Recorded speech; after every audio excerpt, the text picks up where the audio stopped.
I've never heard anybody say a wrong word about her. Didn't seem to me like she's got any enemies in the world.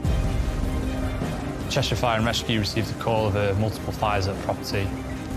News of a devastating fire in the Cheshire countryside. Once those fires had died down, there was no sign of her. Where is the owner, and are they safe? When the deceased is found, clearly the state of the body, how it's been found, clearly a murder from the off. I can't believe anybody would treat Diane like that. Police believe she was murdered and then her home deliberately set alight.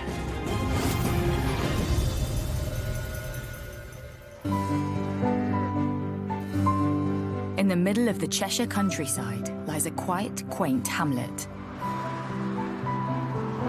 Cranage. It's quite an affluent area in parts. There's some big houses. There's a lot of farms around there, quite isolated at parts, and dairy farms, chicken farms. As well as being quite small, there's obviously the classic community feel towards it, whereby everybody knows everyone, and that's pretty much central to a place like Cranage. The area is a really desirable place to live. I mean, a lot of people with a lot of money want to come and share what we've got out here. You know, we've got quite a lot of famous footballers in the area. It's a lovely area, and it's just a nice area to live.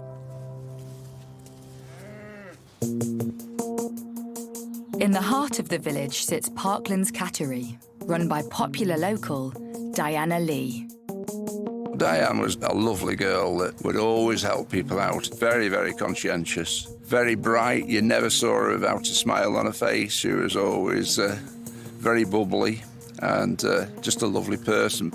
I'd never heard anybody say a wrong word about her. She was always such a lovely lady, very full of the joys of spring, and didn't seem to me like she's got any enemies in the world. You know, she's that type of really likeable person. Originally from Tabley, Diana moved to Cranage in 2008 and opened her own cattery business. And it thrived. Diane opened the business with an ex-partner at the property and had been quite successful in doing so. That partner then left that business, and she continued to run the cattery on her own. But Parklands wasn't just any cattery. It was the creme de la creme of the feline world. She loved cats, and that's why she created the business that she did do, which was probably a little bit unique to Cheshire and this environment. So offering TVs and beds, sort of prices that probably slightly higher than maybe other areas of the country. So yeah, I mean, that showed probably her caring side more than anything else. I think anybody that wanted to trust anybody with an animal, you'd only have to be in the presence of Diane for a few minutes and you'd soon be contented the mind that your animal would be in safe hands and well looked after, well cared for, because she's just that caring nature. Diana lived in a large gated detached property next door to her cattery, but she didn't live alone. Being a big property at Parklands, Diana had a lodger who lived with her at that time, probably a bit of company, and also to help with the income coming in and to upkeep such a large property and the business as well. On the 8th of August 2012, Diana meets friends for dinner, something which she often does in her spare time. Diana met up with some friends in Knutsford at the Man's End Chinese restaurant on King Street, where she spent the evening with them.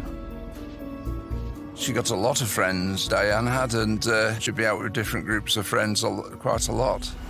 But little does Diana know, that evening with friends is to change life forever and leave a lasting scar on the close-knit community. 11 a.m, Cheshire Fire and Rescue received a call of multiple fires at property in Cranage. This scene was discovered through a family relative going to the address. They go to the house, see fire coming from, smoke coming from the house and the garage. A neighbour was alerted who rang the fire brigade. Emergency services arrive and work tirelessly to put out the fire. Once those fires had died down and they'd been treated with, they'd realised that Diana's car wasn't at the property and there was no sign of her. That's the main concern for the police, would be where is the owner and are they safe? The police have got a report of a fire. You've got a relative who's turned up who can't find the owner. Clearly there's a number of seats of fire. Straight away you'd be thinking there's something suspicious regarding this, particularly if you're looking at an affluent property like we've got here. The fire experts are going to be looking at whether it's a deliberately set fire, whether it appears to be an electrical fire, whether it's potentially a chip pan that's gone over. And as soon as the idea that a fire has been deliberately set, everyone's mind goes into very suspicious.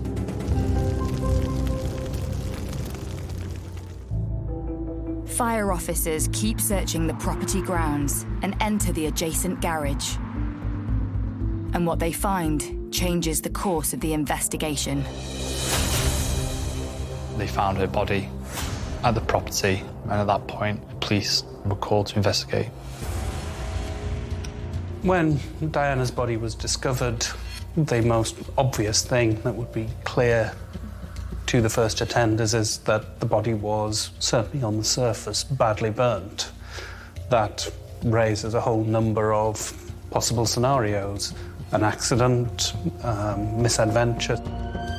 Cheshire police immediately arrive at the scene. In the time I've served in the police as an investigator, I've been involved with many inquiries. The early priorities are the scene, first scene where the victim is. But it's where Diana's body is that raises suspicion.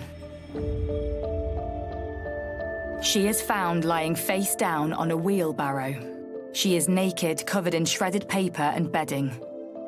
Her body battered with horrific injuries. When the deceased is found, clearly the state of the body, how it's been found, is clearly a murder from the off.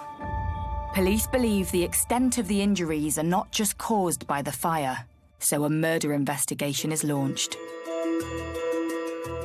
The most important thing is to preserve the scene.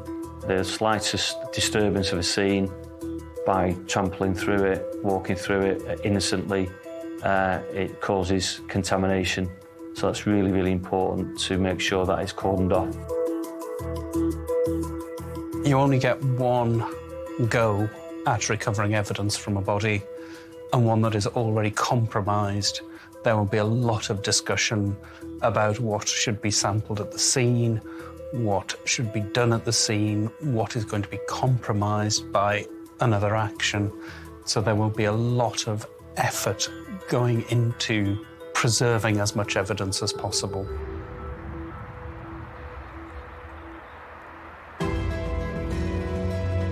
News of the shocking crime spreads quickly through the close-knit community. I can't believe anybody would treat Diane like that and do so much harm. It just seems horrendous. I just can't comprehend it.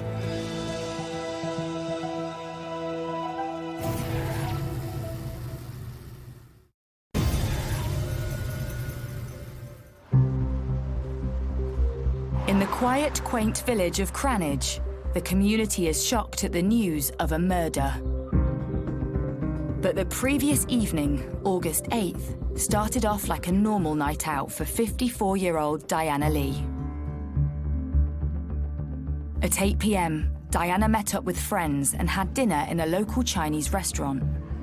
According to friends, she said goodbye to them at 10:15 p.m. before driving home. Early the following morning, Diana sent a text to a friend. Diana's phone records on the morning of her death showed that she'd texted a friend saying she wasn't feeling very well, she's feeling sick, and that she'd like her to collect a cat later in the day. But just a few hours later, her property was engulfed in flames. Fire brigade and the police attend, and they find the horrible scene in the garage of the victim. She was found dead in her home, and police had opened a murder investigation. News of the horrific attack quickly spreads. The call came through from a contact who had been driving past the area saying there was lots of activity in Cranage itself, so we decided to come down. And when we came down here, it was essentially fire, pumps, as well as emergency services, police and ambulance as well. Whenever you have a scene of maybe 3 or 4 police vehicles and 4 fire engines, you know that something's pretty serious. The tape was quite high up. They'd sort of cordoned off here, and it was difficult to get any closer than this, really. But obviously, there's lots of residents coming down here, trying to find out what had been taking place. And the quiet village of Cranage is now the centre of an atrocious crime, and fear spreads that there's a killer on the loose. The feeling in the community was just of absolute shock, a disbelief that, things like murders don't happen around here. I think from the outset, it was shock more than anything, and for it to happen for these residents on what is their doorstep was probably a big shock to them. The fears for a community is who would do such an awful crime, and they're still out there. Could they strike again? There was a real lack of understanding of that somebody could do this. The question crossing the community's mind: who could have murdered Diana, and why? Certainly, any murder, there's rumour and speculation about the victim and the motive for a murder or who could have done it. Some murders are spontaneous, a lot of it is finance. So you'd be looking at straight away what the lady does for a living. Is the money owed? Has it just been a random targeted attack by some local or someone travelling? Police need to act fast, so they search the house. But they quickly come across a startling piece of evidence. There was evidence of the victim's clothing in the lodger's bedroom and also a blood-stained knife which belonged to the lodger. So he's got access to the house, he's got access to the garage. He may have been in a relationship with this lady. So you've got to treat that individual as a suspect. You would have to arrest them. With such obvious evidence potentially linking the lodger to the crime, police need to establish his movements in the hours Diana was last seen alive. From their point of view, it was a case of trying to find out their background, where they were at the time of the incident, what they'd been up to, trying to find all sorts of reasons why they could have committed a crime such as this one. The lodger tells detectives that he last saw Diana at 7:30 p.m. in the garden before she left in her car to have dinner with friends in Knutsford. He goes on to say that he left for work at 6 a.m. and remembers seeing Diana's car parked on the driveway. While police unpick the lodger's alibi to see if it stacks up, the team on the ground make a breakthrough discovery. They found that Diana's car had been abandoned 10 miles away in Mobley. At that point, they'd also had reports from a taxi driver who had seen a man acting suspicious in the area, who'd also tried to torch the vehicle before running off. A witness came forward, a taxi driver, to say that he'd seen someone trying to set fire to the car. He challenged the driver, and the driver made off on a bike, and then he's made off on fields. So again, the push bike would be a scene, and there'd be searches going around that area. Was this man Diana's lodger? And had he driven Diana's car 10 miles north? But while police gather evidence, another arrest is made. It was a person who was known to Diana, who'd been an ex-partner, who had been convicted previously of a charge against her. He had convictions against Diana in terms of beating her. There were 2 immediate suspects, 2 men who were in her life. So there was a lodger, and there was some circumstantial evidence that suggested that he was not all he said he was. And then there was a very violent ex who had actually been imprisoned for attacking her. So 2 quite strong suspects. But police are soon able to confirm Diana's lodger was at work the entire day from 6 a.m, hours before the fire had started. He is released without charge. And with the items of evidence found in his room, detectives now suspect the lodger was set up for murder. But by who? With Diana's ex still in custody, police take a more in-depth look at him and his whereabouts. A large proportion of domestic murders is sometimes it's an ex-partner. Clearly the ex-partner was a prime suspect very early on. The motive is he knows the victim, it's previous violent history towards the victim, so straight away you'd be alarm bells going. We were all pretty convinced who'd actually done this. The local community recalled Diana had once lived a life in fear from her ex. Somebody that she'd known was banned from being in the area, and she knew that he'd been at the house. Certain things had moved, and she was petrified. And she gave me a call, and I went down to have a look to see if there was anybody there. I'd never seen anybody so petrified. And the location of Diana's car further cements police suspicions. It was dumped between her house and that of her ex's. The investigating officers realised that the car had been found in a location that was en route to the person, so it probably made sense in their minds that, again, he was the person who'd committed this crime. Questioning of Diana's ex intensifies. Is he still in contact? Where does he live? What were his movements for the day or the time of the murder, to eliminate them from the inquiry? So after a couple of days of speaking to the person who they'd arrested, it quickly became apparent that that individual had a solid alibi. With his whereabouts on the night of Diana's murder confirmed, her ex-partner is released. Having followed strong leads and had 2 potential suspects, detectives are back to square one. It was a case whereby the police had to reappeal for information. It was a case of them having come across a bit of a dead end and having to start again to see who had committed this crime. But post-mortem results come in and help police identify the cause of her death. Could this provide further clues to her attacker? If somebody has died before a fire, then you will sometimes see soot in the mouth, you will sometimes see it as far as the larynx. But to get it down into the lungs, somebody has to be breathing, answer that vital question, was this person alive when the fire was burning? And you'll be seeing that she hasn't inhaled soot, she hasn't inhaled the products of combustion. All of this is pointing to her being dead and then set alight, rather than either a deliberate act by herself or some sort of strange accident with solvents.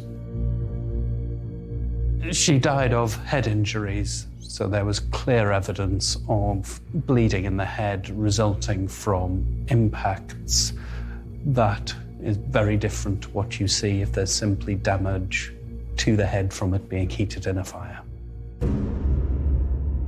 Police now know Diana died before her lifeless body was dumped and the garage set alight, meaning the killer tried to cover his tracks.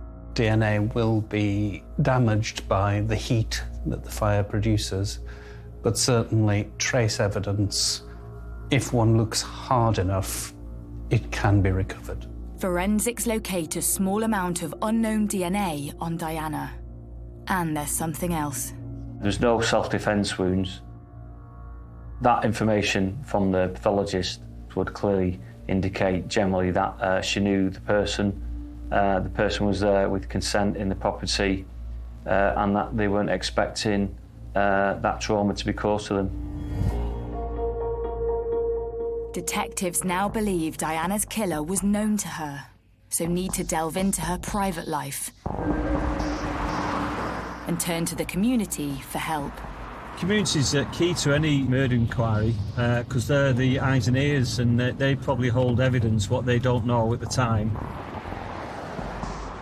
I get the feeling, as you do in so many of these cases, that Diana was actually quite a vulnerable person. She was living alone. She was probably fairly happy, having come out of an abusive and violent relationship. She was building things up again. Maybe the situation has arose where she was probably too trusting of somebody. Friends expressed their concerns that perhaps all was not as it seemed in Diana's life. I should imagine she was easily taken advantage of in a financial way because she was quite a wealthy lady. A few times when I saw her passing, she seemed like very troubled, as though she wasn't her usual self, and she was obviously hiding something that she was really concerned about, but she never really told me the full extent of it, and that was a bit of a worry for me, you know, what was going on with her. But I think most people would have realised something was not quite right, but because she was a private person, she didn't really explain to me exactly what was going on. And I just said to her, if you ever have any problems, you must report things if there's something you need to report. But she wouldn't tell me anything in detail or anything. With those close to Diana unable to shed light on her private life, the investigation intensifies, and police expand their search, trawling through local businesses and residential CCTV on the night Diana was last seen alive. CCTV is huge on any major incident and murder inquiry, whether it's from the local council's CCTV, the police ANPR cameras, and then people's own CCTV from shops, businesses and private CCTV. A lot of the houses in this area will have their own CCTV. And if you get a fleeting glance of a vehicle or a person, that is key to an inquiry to identify people who have been at the scene. So for the police officers investigating this case, they had a bit of a break when they found the CCTV footage on King Street of Diana leaving the restaurant, but at the same time they were left slightly puzzled by her movements, which were caught on an ANPR camera, which saw her headed away from her home address in Cranage and towards the Altrincham area of Greater Manchester. What the police couldn't account for is about 45 minutes in between her leaving her friends and arriving home. So that gap in time was something that the police really needed to find out. Where was she going? Who was she seeing? Who was she meeting? That 45 minutes for the police would have been absolutely crucial because nobody could explain where she'd gone. So there was something in Diana's life that the police didn't know about. With this latest piece of information, police looked closely at Diana's phone records and noticed something suspicious. So as the officers trawled through Diana's phone records, they found a number that she'd been communicating with on a regular occurrence, but had stopped doing so in January of that year. Is another suspect in their sights? That number belonged to a David Ryan, who lived in Hale in Greater Manchester.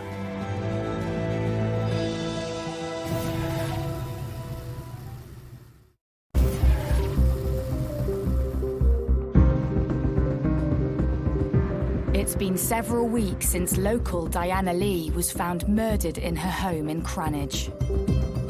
Police have questioned and released 2 men known to Diana, and 13 days after her body was discovered, police released an e-fit. The police issued an e-fit of someone who they wanted to speak to. That individual was a person who was with the Corsa, which was seen trying to set fire to it and then made off on a push bike. It's really important that people try and recall what they were doing that day at that time, because they may have seen that offender leaving the scene.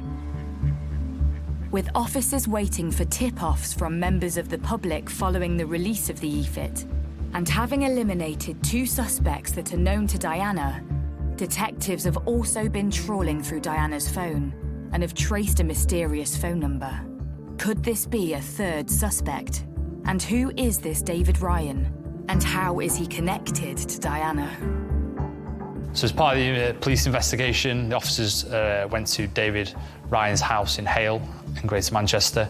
They asked him how he knew Diana. He said in 2010 he had met her at a club, a dancing club in nearby Bowden.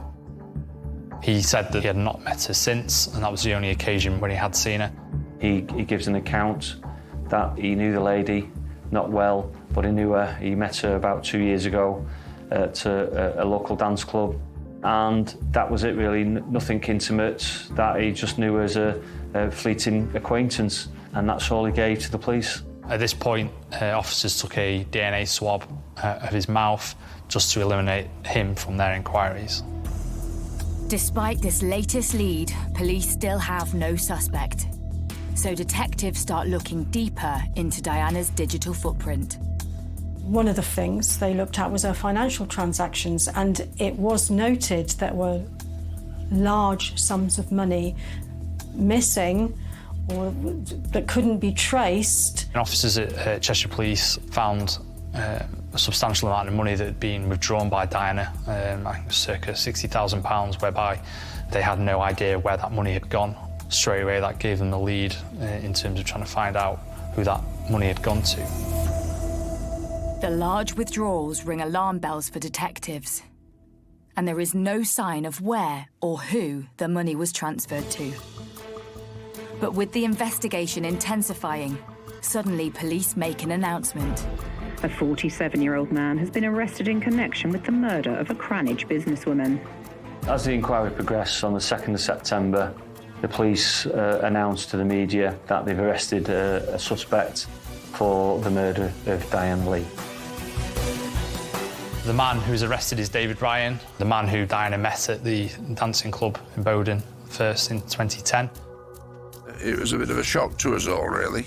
It had only been 24 hours since David told detectives he had met Diana once. So how had he ended up in police custody?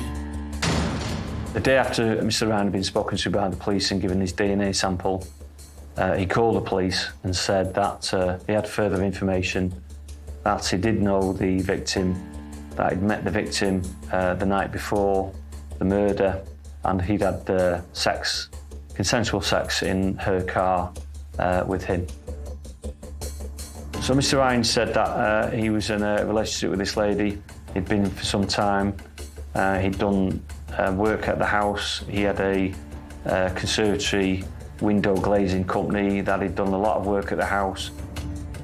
But why would David change his alibi? There are lots of reasons why somebody would keep a relationship secret. Now, one of the reasons is that that person is in a marriage. Things need to be kept quiet. Clearly, his mind had been worrying about the DNA, that they'd taken the DNA sample, and that he would be linked to the victims. So what he's done is he's tried to say that we would find his DNA once it had been examined, that he'd had sex with her the day before, that he knew her and he had sex with her in the car. But it doesn't automatically say that he's murdered her, but his DNA would be found on her. Detectives acknowledge David's concern that his DNA would most likely be picked up on Diana from the night before. But they still need to rule him out as a suspect.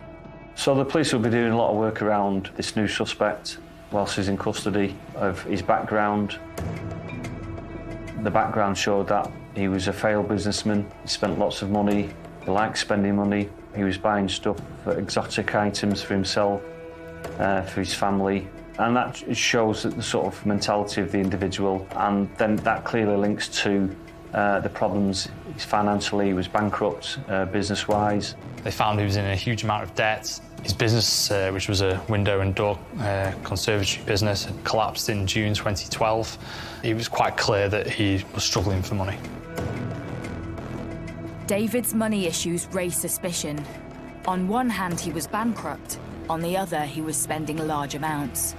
And he'd been in a secret relationship with Diana, whose own bank accounts recently showed large amounts of money vanishing. Throughout that, there was instances of spending which didn't tally with what he had. So you're building the picture of someone who's will probably go to any means to try and support himself financially, not do the basics in life of working hard and getting money, but to get it quickly. Intense investigations into both Diana and David's financial transactions ensue. And it isn't long before a link is made. The next stage was finding out that David Ryan had been basically tricked Diana into investing tens of thousands of pounds of her own money into companies that just didn't exist. This has gone on for a period of time, and Diana had committed a large amount of money into these fake schemes. Clearly, the victim was vulnerable in some respects, struck up a relationship with the offender. He would have thought probably she was a wealthy lady, she had money, he was in financial troubles, his business was going downhill, he owed money out, and she was probably a target for Mr. Ryan to take advantage of financially. Forensic evidence is then uncovered, which appears to place David at the scene of the crime. There was a footprint found at the scene of the murder in the victim's blood, so that would suggest and confirm that whoever was wearing that footwear was at the scene after the victim had been killed. And that footwear was the offender's footwear, Mr. Ryan, and the forensic evidence supported the fact that it was his footwear and couldn't have been no one else's. And it appears David Ryan has been following the case closely. Computer analysis of his computers at his house and his phone, and it was quite compelling evidence, circumstantially, that he'd been searching on Cheshire Police website about the murder, where the inquiry was up to. Perhaps even aware time was running out. Background checks by officers into Ryan's computer's history found that he'd searched for countries that had no extradition treaties with the UK. Somalia was named, and a number of others. So clearly this is a man who wants to, or is thinking about leaving the country because he's done something wrong. This man is now trying a way out to disappear from the country, to get away from being arrested for this awful murder. Police appear to have finally found their man. And by collating all their information on David, they piece together a timeline of a murder. Diana had obviously left the Man's End restaurant in King Street in Knutsford. And they know that her car was caught by the ANPR cameras driving away from her home. From there, she'd gone to Hale in Manchester to see David Ryan in her car. She picked him up. They travelled back down to Cranage, whereby they spent the night. And then, obviously, in the early hours of the morning, for whatever happened and whatever reasons, Diana was murdered. Having killed the person he's been having an affair with for almost 2 years, David then sets a scene. So following the murder, Mr. Ryan decided to cover his tracks, planting evidence in the lodger's room, using a dagger, leaving it there that he'd used to commit the crime. He'd also then started to plant various fires around the house. He tried to burn the body to try and get rid of forensic evidence. The problem being that he found that where he'd started those fires, there wasn't enough oxygen for the fires to let hold. The fires just burnt themselves out, so they didn't have the effect that he wanted to. His plan, quite clearly, was to destroy the whole property, to make sure nothing was left, to make sure no evidence was left behind, so nothing could be traced back to him. This was all about him getting away with it. This is about him walking away and leaving whatever behind him. This wasn't about anger. This wasn't about passion. This was, how do I get out of this? And can you imagine using that amount of violence just to get out of something? The police had sufficient evidence to go to the CPS to charge Mr. Ryan with murder. But what really went on that fateful morning? And what may have driven David to murder Diana?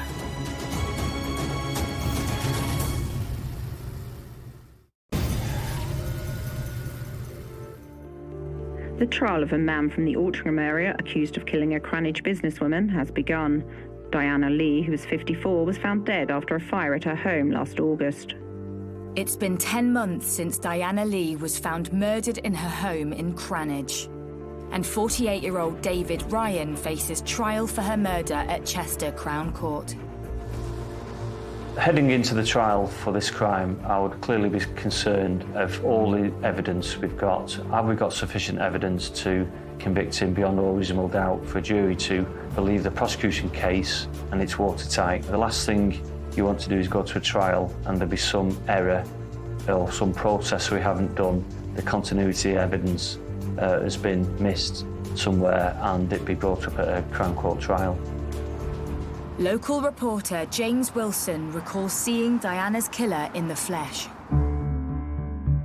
On the first day of the trial, it was a bit of a surprise to myself to see Mr. Ryan stood there. He probably wasn't what you would describe as a person who probably capable of committing this crime, essentially. He wasn't very big, looked quite meek, and he was obviously incredibly nervous as the proceedings were about to begin. The prosecution begins by setting out its case to the jury.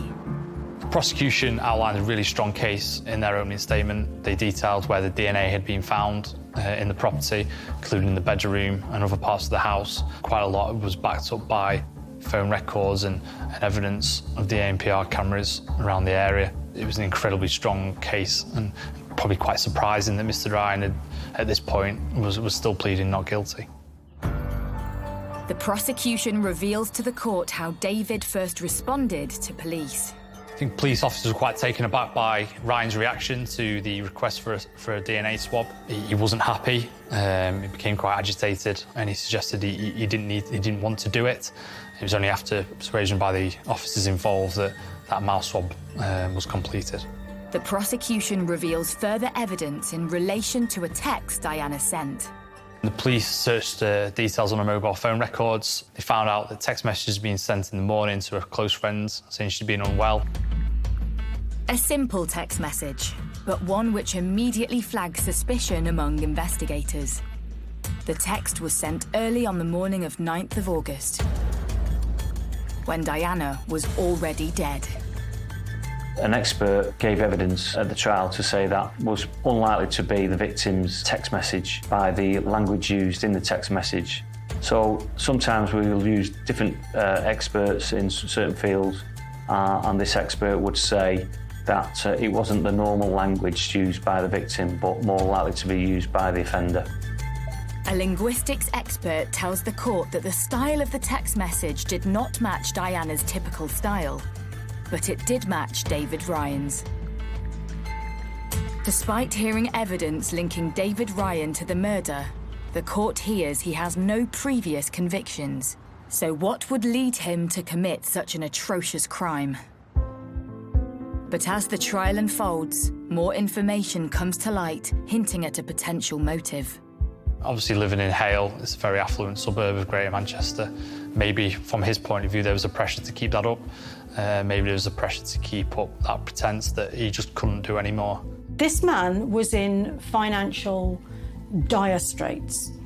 Now, that is one of the triggers that can cause big problems in a relationship. He may have feared that his wife was going to leave him because of these enormous debts. He may have gone out and looked for someone like Diana to be able to get some money to fix the other situation.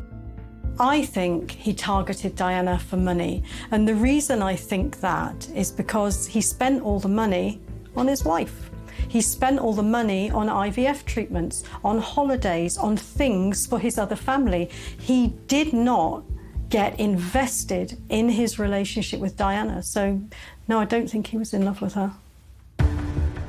He'd already taken a substantial amount of money from Diana on the premise of investing in things that just didn't exist. But as it transpired, the deeper he got in, that was actually becoming a bigger threat to the other situation than perhaps even the finances were in the beginning. Somewhere along the line, this man is living a lie.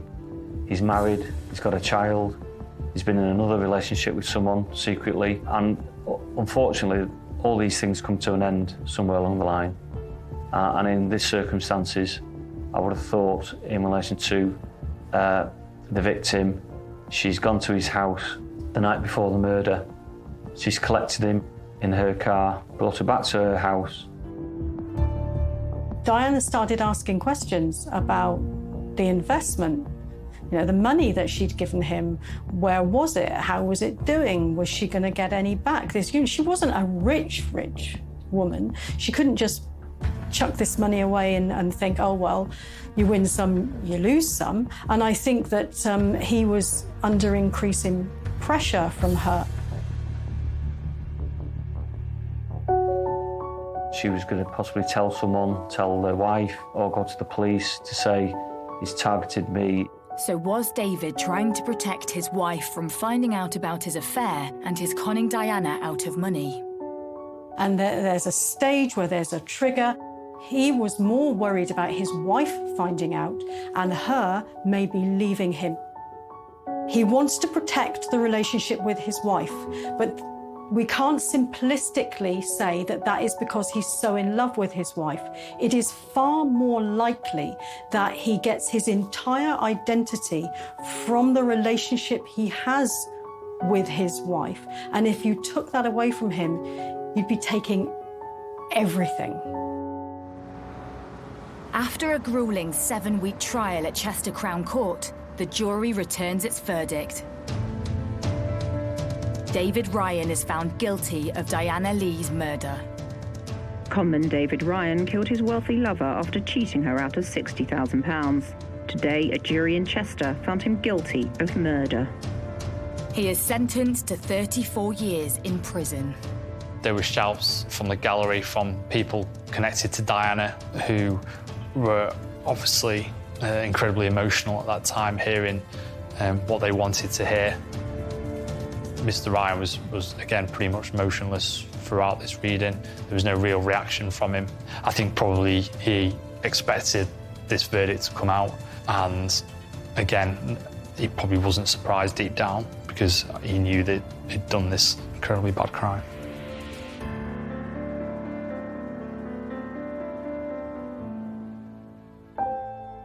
I think the most awful thing about this case is how dispensable Diana was to him. We all know she's a really, really lovely person.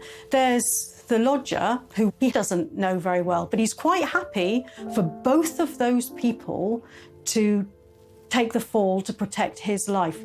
He has no empathy with their suffering or what's going to happen to them.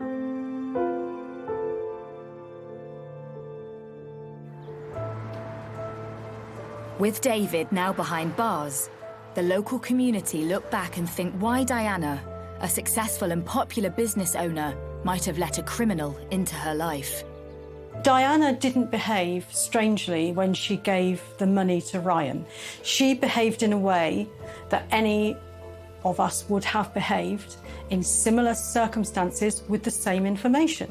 She didn't hand over money to a person who she thought was dodgy or that she didn't like. She was taken in by him. She may have been lonely. She cared about him. She trusted him. We give money to people we trust. She wasn't a stupid woman. In hindsight, or from where we're sitting, we can say, I would never have done that. Well, I guarantee you, if you felt the way that she did, you might well have done. It's just worrying, really, what can happen to you. And obviously happened to Diana, which is such a shame, because she was such a lovely lady. Still in everybody's minds, still can't believe what's happened. It's just a tragedy. For the residents of Cranage, she will never be forgotten.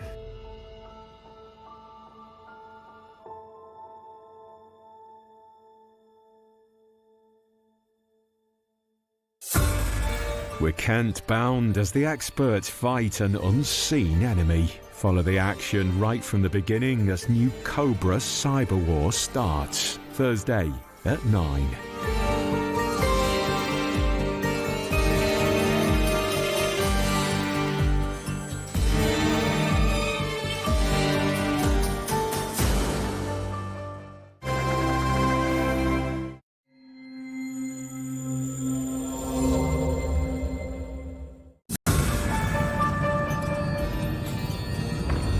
Police have launched a murder investigation this afternoon after the body of a popular local DJ was discovered in a secluded country lane. It was obviously a really ferocious attack.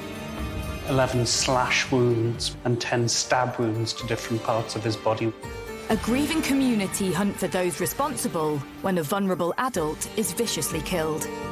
You know, most people sort of couldn't believe it. I never thought that anything like that would happen around these parts. My suspicions were that there was something more to this, something related to drugs or some other kind of criminal fallout. He couldn't see the bad in people.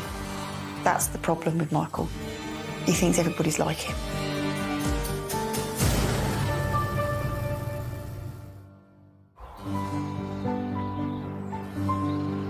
Perched on top of the White Cliffs of Dover lies the picturesque village of Capel-le-Ferne.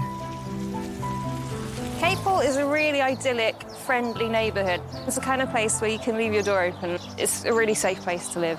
The most exciting thing that happens here is the chickens escaping. It's just a lovely village.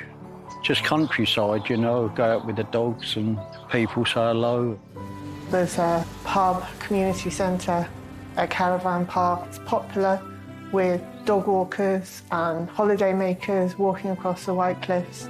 Everyone, knows each other, more elderly people than young.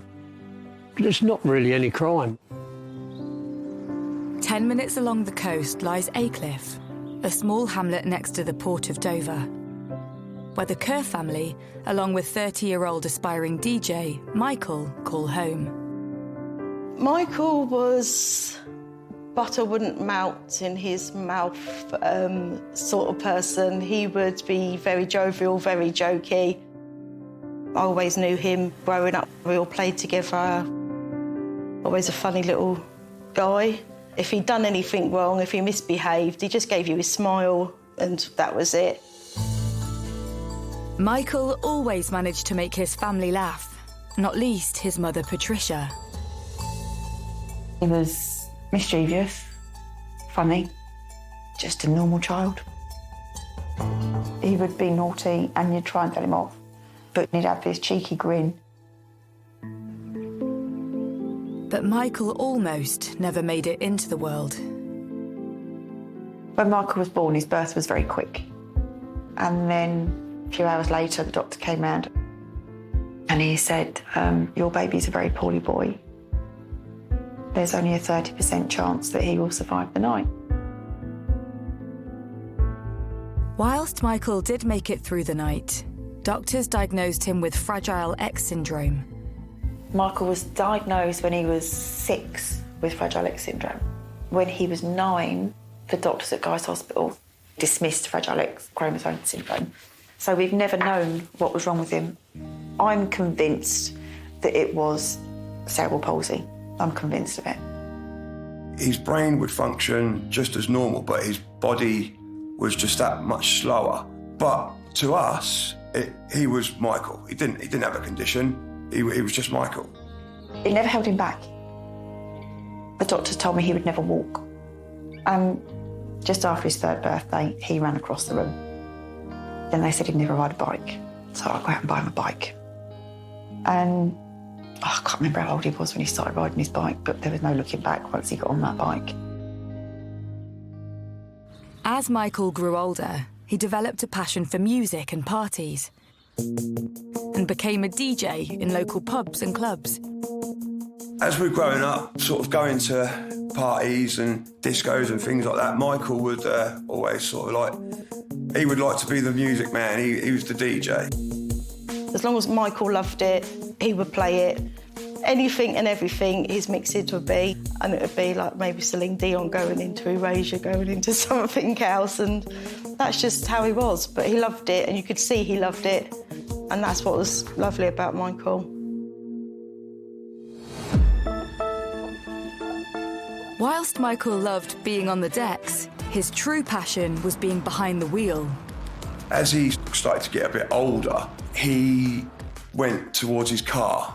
He'd done his driving lessons. Took him quite a while, bless him, but he passed, he'd done it, he passed. And the day he passed, you think he'd won the lottery. Absolutely would think he'd won the lottery. He was so made up that he'd passed. The car that Michael had was like a goldy coloured Renault Clio. and it was his pride and joy. He loved it. I think he probably loved that car more than he did himself. Michael was always keen to show off his pride and joy and was known for giving locals a lift home from Dover when the pubs closed. When Michael passed his test, he just didn't drink, so he was always about, if he'd be outside, if a club finished, he'd be outside of his car. And it just led on from there. Anyone want to lift home? He always wanted to make sure that, especially girls, if there's any girls, that they got home okay, because getting a taxi late at night in Dover could become impossible. He never done it for any financial gains, he never done it for anything. It would put petrol in the car and it meant he could be driving still. So he loved and lived for driving. And I think that's where Michael's popularity came from, I think. Meeting people, you know, new friends, he would offer them lifts home, just literally out of kindness of his heart. He would always make sure that people were safe because of his niceness and how he was with people, really. But in the spring of 2013, everything changed.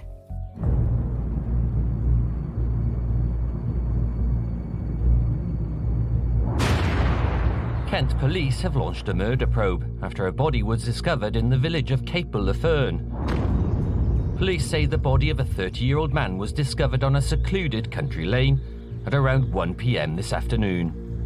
So when the police officers turned up, they saw immediately at the end of the lane, they could see Michael lying motionless a few metres away from his car. So this is the location where Michael Kerr was found.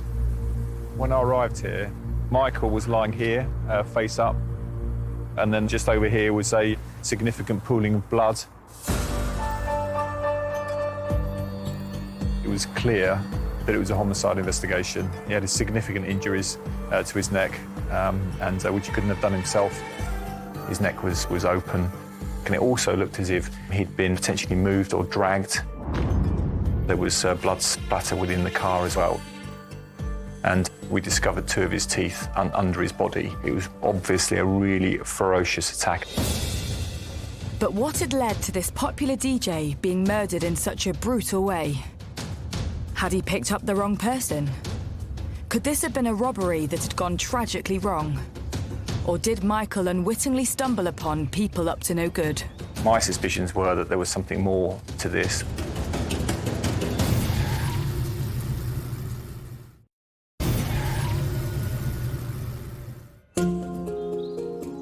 Locals in the coastal village of Capel-le-Fern are waking up to news of a brutal murder. The body of 30-year-old DJ Michael Kerr was found on Satmar Lane earlier this afternoon. Kent police are appealing for any information into the attack. I did wake up with this sick feeling in my stomach on the 10th. I've got this nervous feeling that something's going to happen. And then there was a knock at my door. And I remember seeing this woman standing there, and she asked if I was Michael's mum. And I said, yeah, what's he done? And then she just said, I'm sorry.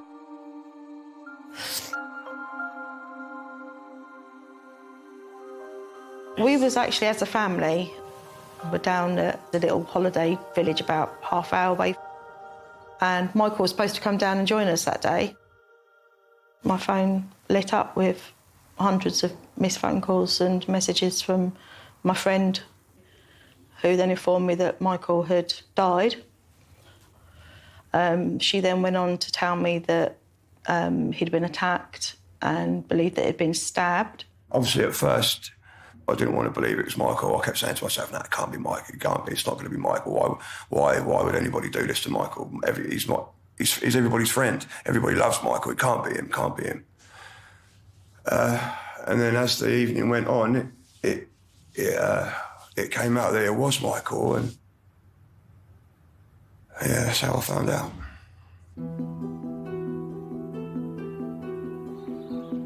News of this horrific attack soon spreads across the quiet coastal village. I woke up and there were police everywhere. I felt sick, I felt disgusted, and I couldn't understand why someone would do what they did. You know, most people sort of couldn't believe it.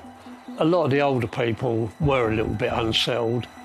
You know, anyone that lived near something like that would be. It was a shock to the system. You know, I mean, you don't expect anything like that here. It's such a quiet place.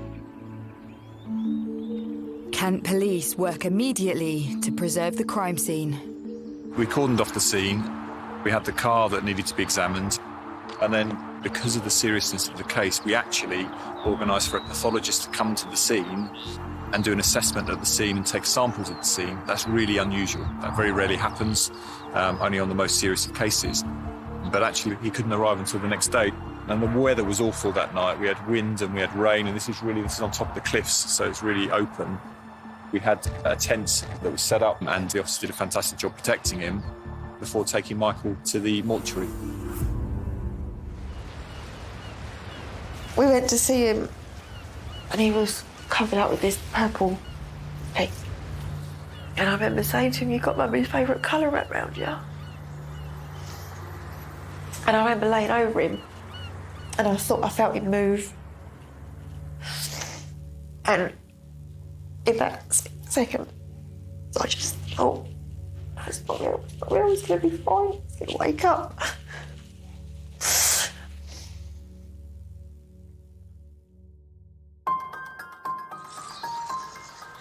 The crime scene is contained, and the search for anything which points to Michael's murderer begins.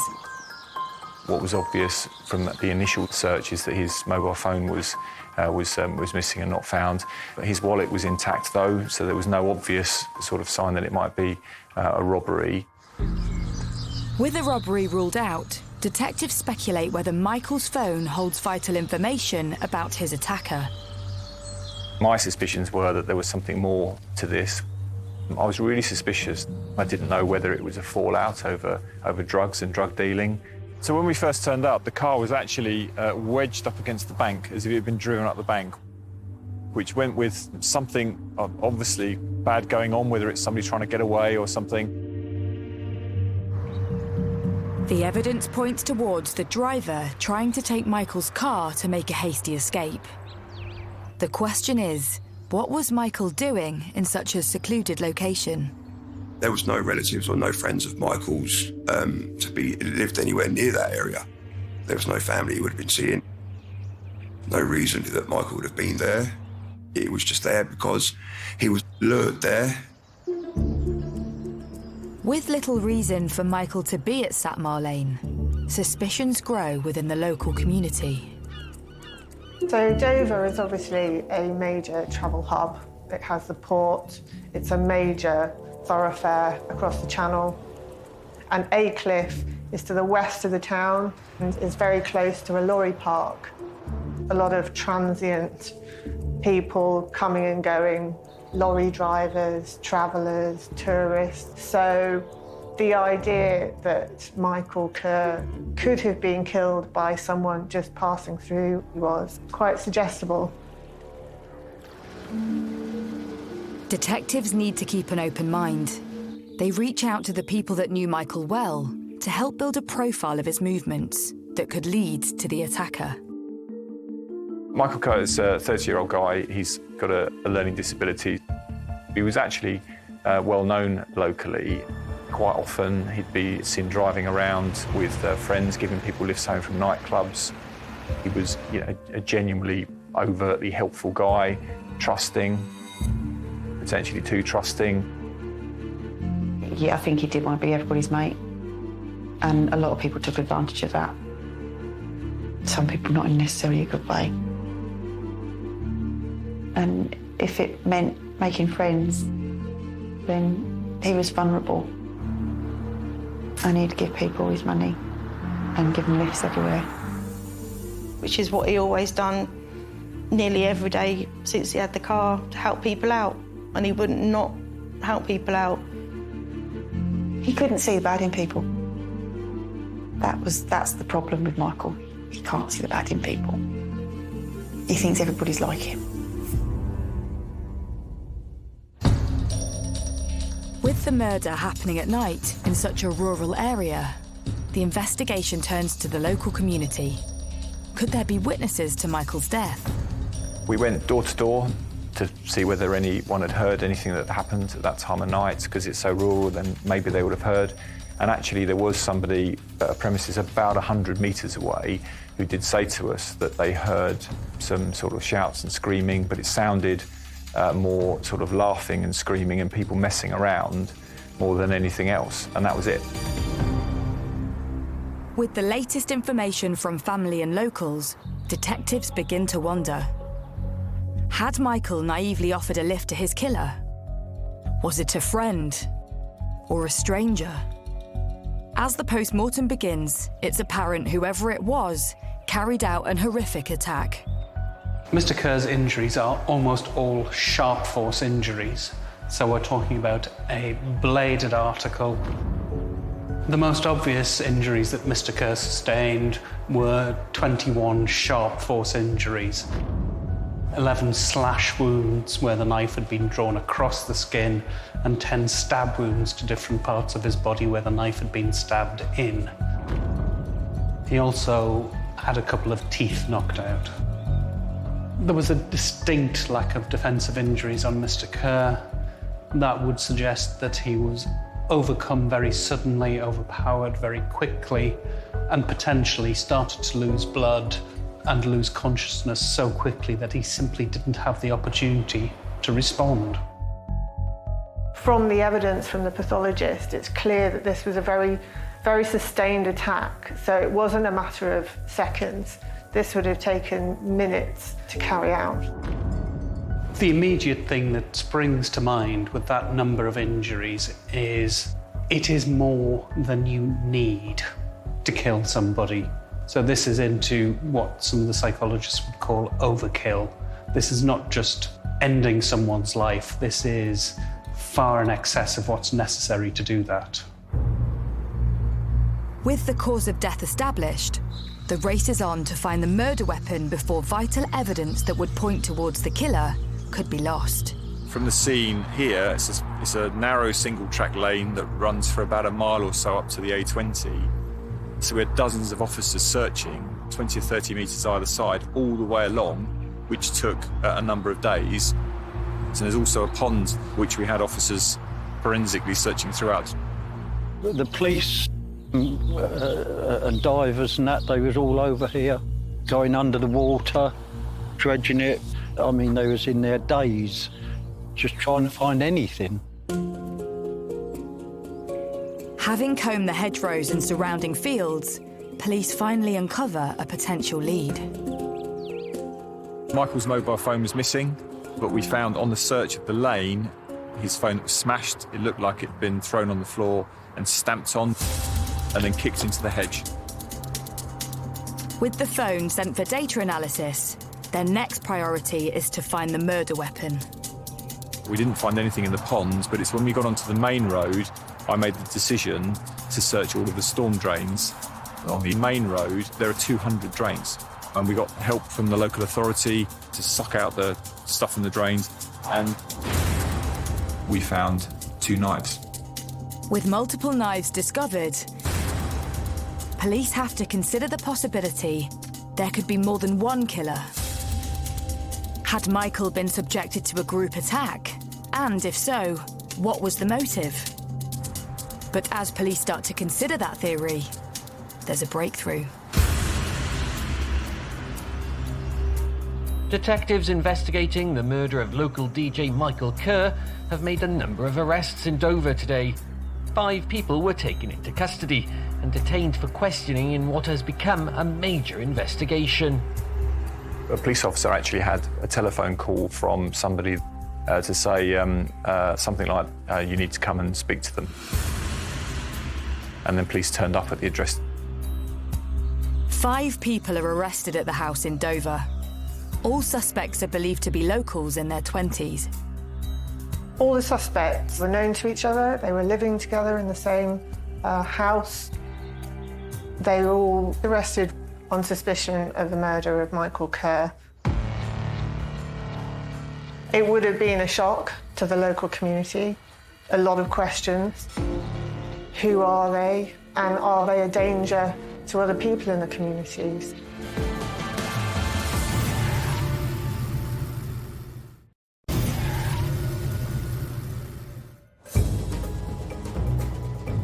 In the small village of Capel-le-Ferne on the Kent coast, police are investigating the murder of Michael Kerr and have arrested a group of people all living in the same house.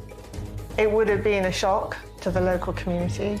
A lot of questions to be answered. Who are they? How could they have done this? What was the reason behind it? And are they a danger to other people in the communities? While the police question the group of suspects,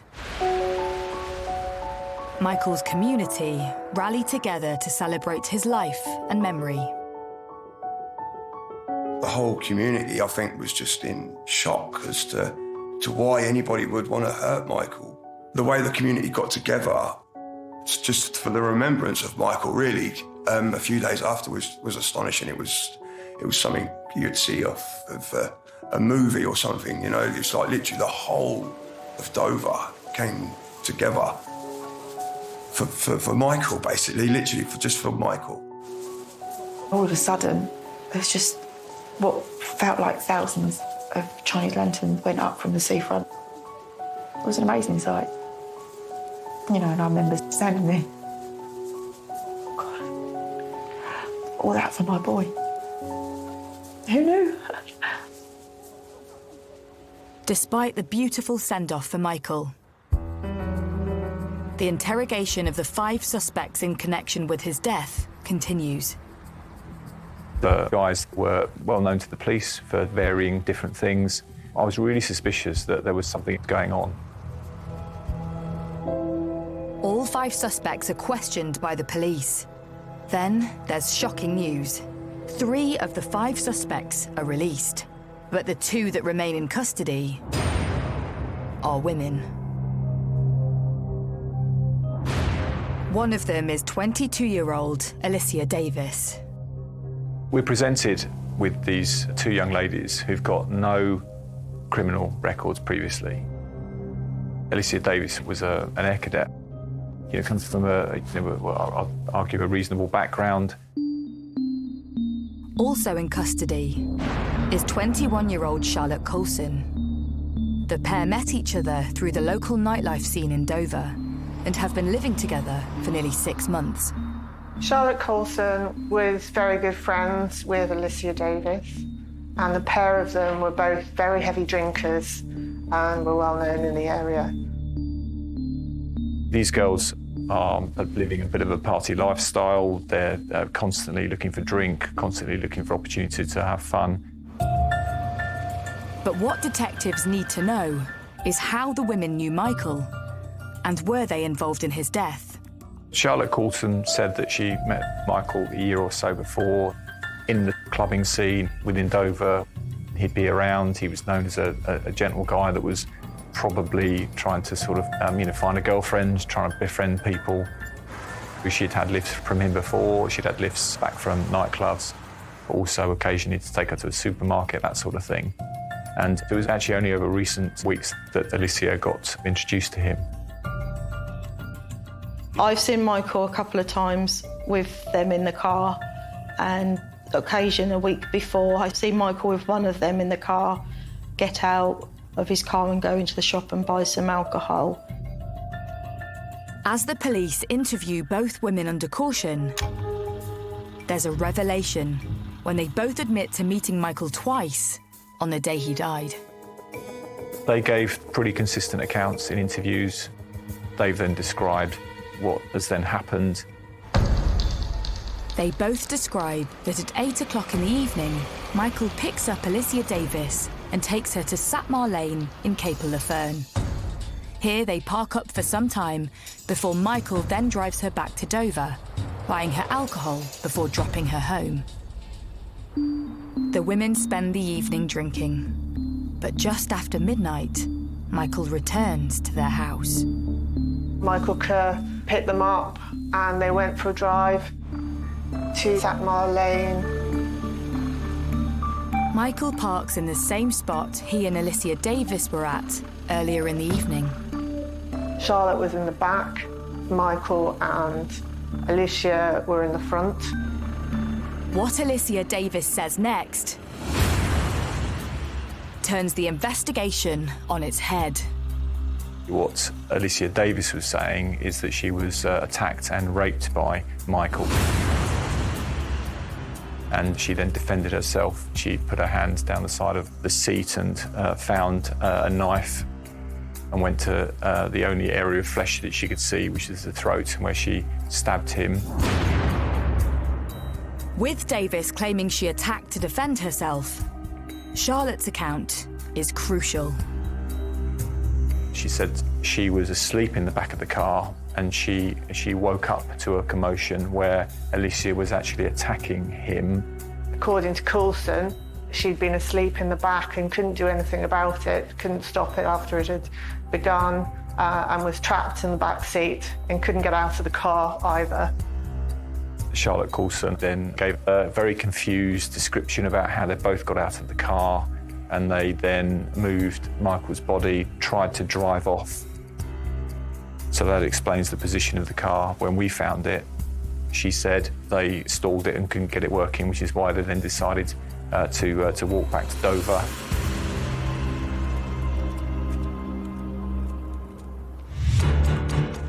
With Davis claiming she stabbed Michael in self-defence, and Coulson adamant she was not involved, simply a bystander at the scene, the police need to examine the evidence to establish if their defences could in fact be the truth. There was quite a lot of work for us to do, and certainly not make any presumptions, because for two young ladies not known to police before, no evidence of violence, to go from nothing to not just harming, killing somebody, but ferocious attack, that just did not make sense. In their search for the truth, police obtained CCTV evidence from the local area. I let them know that I had CCTV and people were on CCTV. It was actually a premises close by that we got CCTV from that showed the vehicle going past, which enabled us to time when they turned up at the scene. We also were able to get some information from telephone analysis of movements of phones, so it all tied up to the early hours of the 10th of April.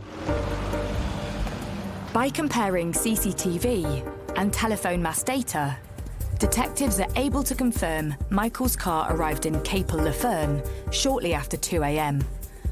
But when they examine both suspects' phones, they uncover some crucial information that throws the girls' version of events into serious question. We used some techniques to recover some deleted messages, some messages that we know that were definitely deleted, that timed at exactly the time that the CCTV showed that the car arrived.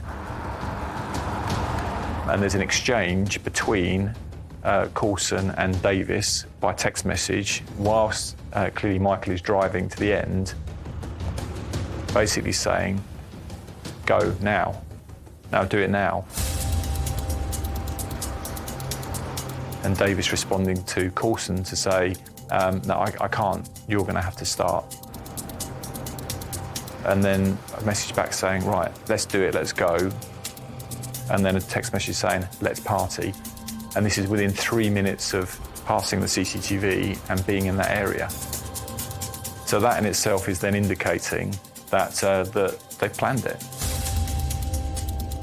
And both girls are involved in it, which goes against Coulson, who's then trying to say, "Well, I was asleep in the back. You know, my mate did it." Police believe the text messages prove Michael's death wasn't in self-defence, but a well-planned attack.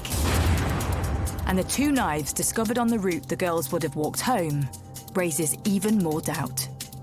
Their defence was that he had raped Alicia Davis and that she happened to discover a knife.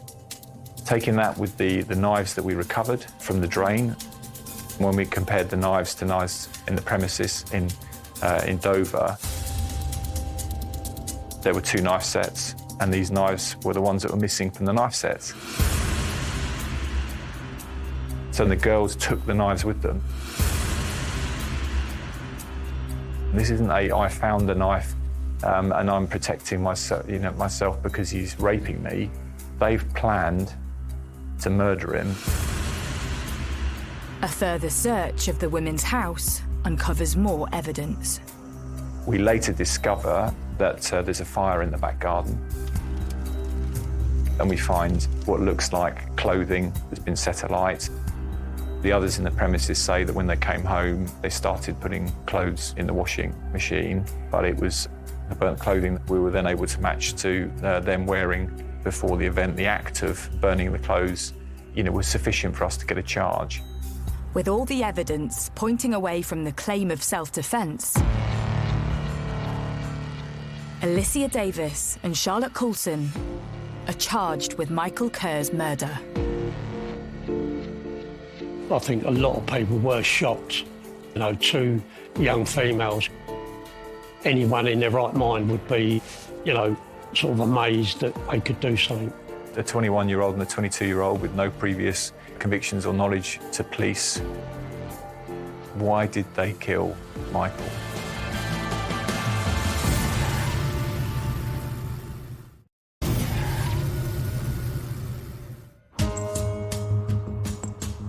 "22-year-old Alicia Davis and 21-year-old Charlotte Coulson have been charged with the murder of aspiring DJ Michael Kerr.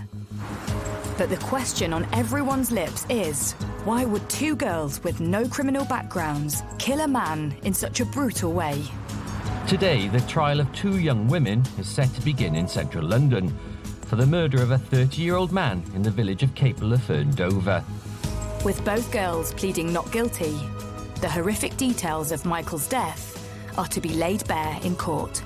The trial was actually moved out of Kent. There was a decision made because of the local interest and the seriousness of the case that it was allocated to the Old Bailey. In December 2013, the trial into Michael's murder begins in central London, and his family come face to face with his alleged killers. They both were brought in, sat in their separate spaces in the court, heads down, didn't look up, didn't acknowledge anybody, just kept their heads down. They would be sat there laughing and joking, but as soon as the judge and jury came in, they would sit there with their heads down, behave themselves. And I didn't know I was capable of hating somebody as much as I hate those. They showed no remorse, nothing, absolutely nothing.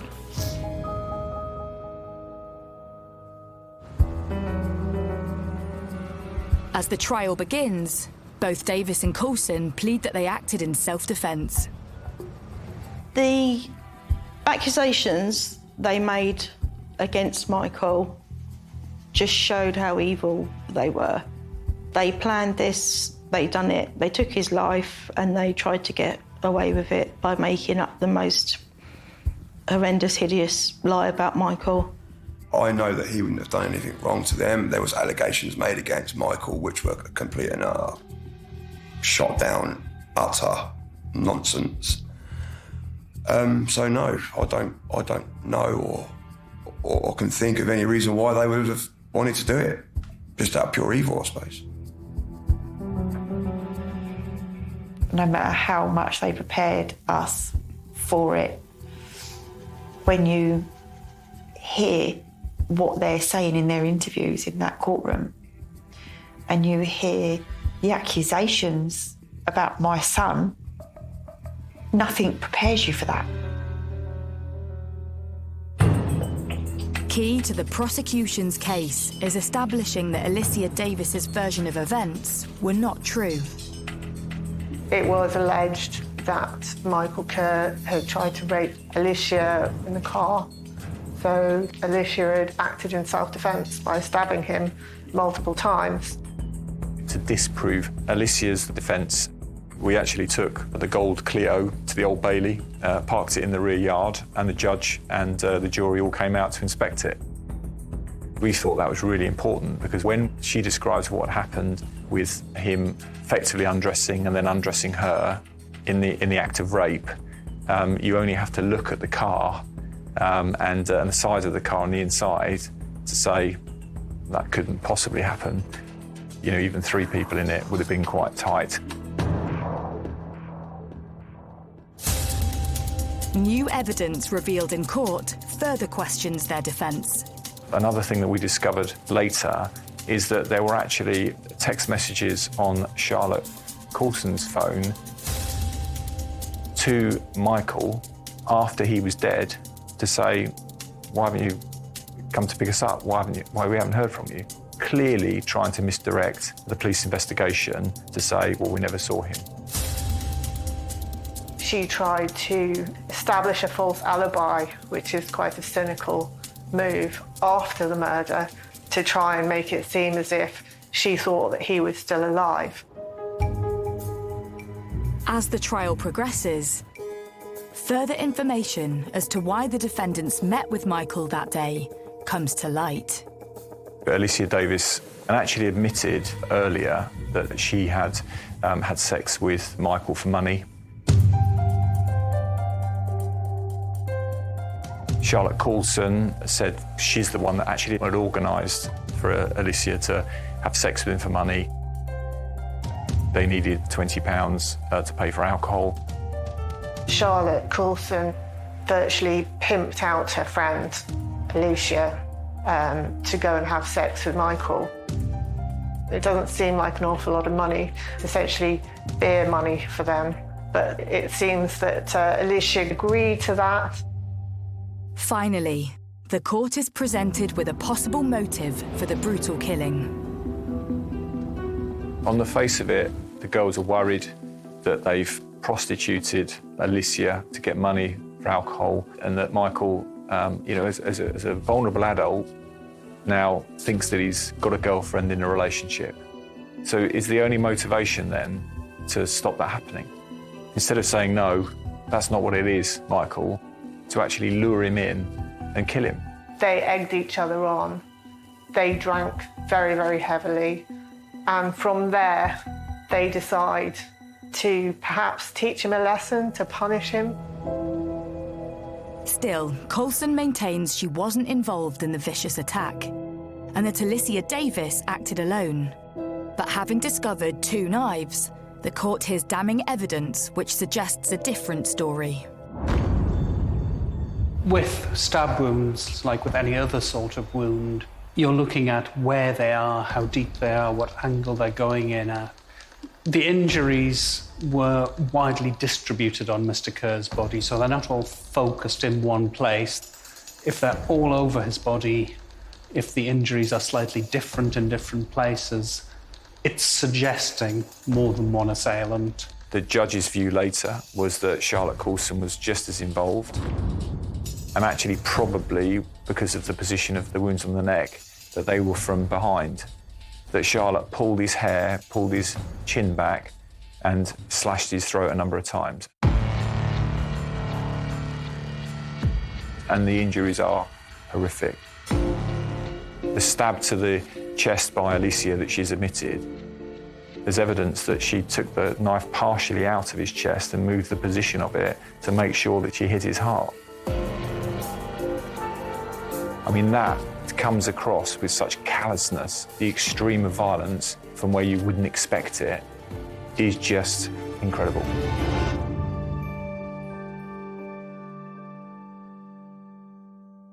After murdering Michael in cold blood, the court hears how Davis and Coulson went on to enjoy the rest of their night. Police found CCTV evidence from after the murder, which showed they'd gone to McDonald's and bought booze, which perhaps suggested that they'd taken money from Michael after they'd killed him as well. And we know also people witnessed hearing the girls laughing and joking as they returned back to their home. So it just shows the callousness that they regarded what they'd done. I've dealt with many, many murders over the years, and this is up there. You know, for girls with nothing in their background that indicates that they would go down a path of criminality, it just does not make sense. They were both very heavy drinkers. They had a bit of a toxic friendship. And I think it would be too simple an explanation to say they did it for a couple of pounds for the price of a McDonald's. But together, they proved to be an absolutely deadly combination. After a grueling 3-week trial, the jury returns its verdict.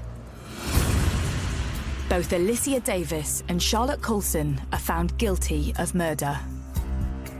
Davis is sentenced to life, with a minimum of 25 years. Coulson is sentenced to life, and a minimum of 20 years. It is closure in a way. It's closure that Michael's got his justice, but it still will never be enough in my eyes. It will never be enough.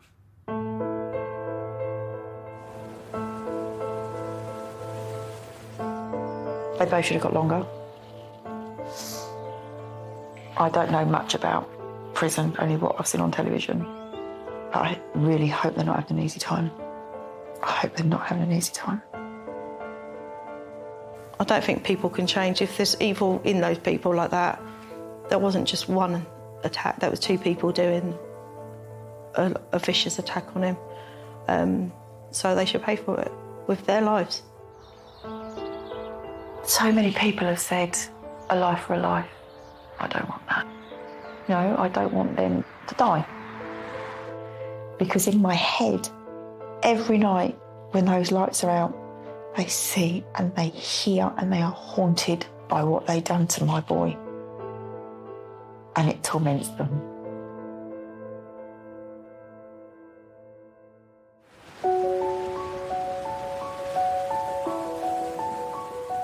Eight years after Michael's passing, his friends and family are slowly coming to terms with life without him. The fact is now we can smile and laugh and remember Mike for who he was and what he meant to us, rather than the way that he was taken.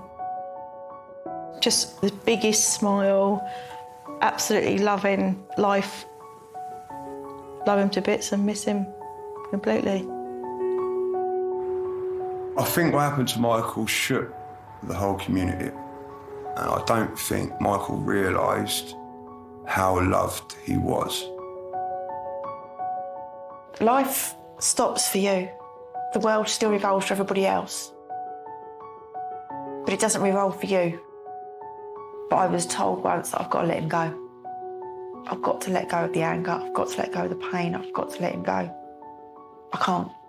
I don't want the pain to go because I'm scared that if the pain goes, he goes. And all while I've got the pain, I've got him.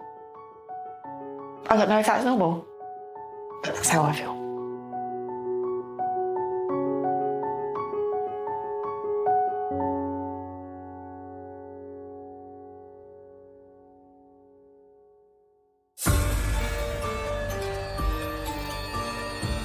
And there's more shocking true stories weeknights at 11 as we follow a different case a day in More Killer in My Village.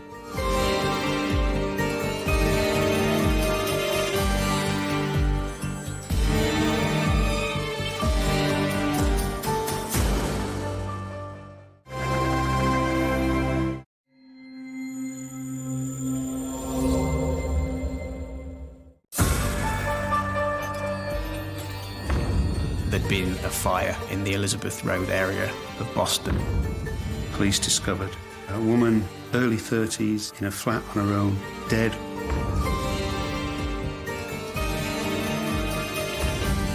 It was clearly a very violent, cold-blooded killing. It was scary, not something you expect to happen on your doorstep. The people of Boston feared that there was a killer at large. We thought, is this to do with this gang-related thing? They'd just got her. They'd found out where she lived and got her. In the heart of the Lincolnshire countryside is the thriving market town of Boston. Boston's a town that's steeped in history. At one stage, it was second largest port in the UK to Liverpool. You've got such things as the Guildhall. We got a nice Boston stamp. This big church, which is very beautiful architecture. You can see from anywhere. If you get lost, just to look for a Boston stamp. Because it's rural, you've got plenty of nice open spaces. And then you've got a town with local people in it, local trades. It was a small village and out of town. And they're very lovely people, very laid back. They have a very Bostonian humour about them. Anybody that comes past, it's always good morning. It's not like city life where they just ignore each other. I would be sat on the doorstep having a cup of tea. An old woman or someone comes past, you're like, you all right, good morning? Yeah, you don't know him from Adam, but you just say good morning. Yeah. With its surrounding farmland, Boston has long been a draw for those looking for work. Boston is essentially the vegetable breadbasket of the United Kingdom. About a third of the fresh fruit and vegetable comes from that area in the whole of the UK. Farmers need, packhouses need X amount of casual labour.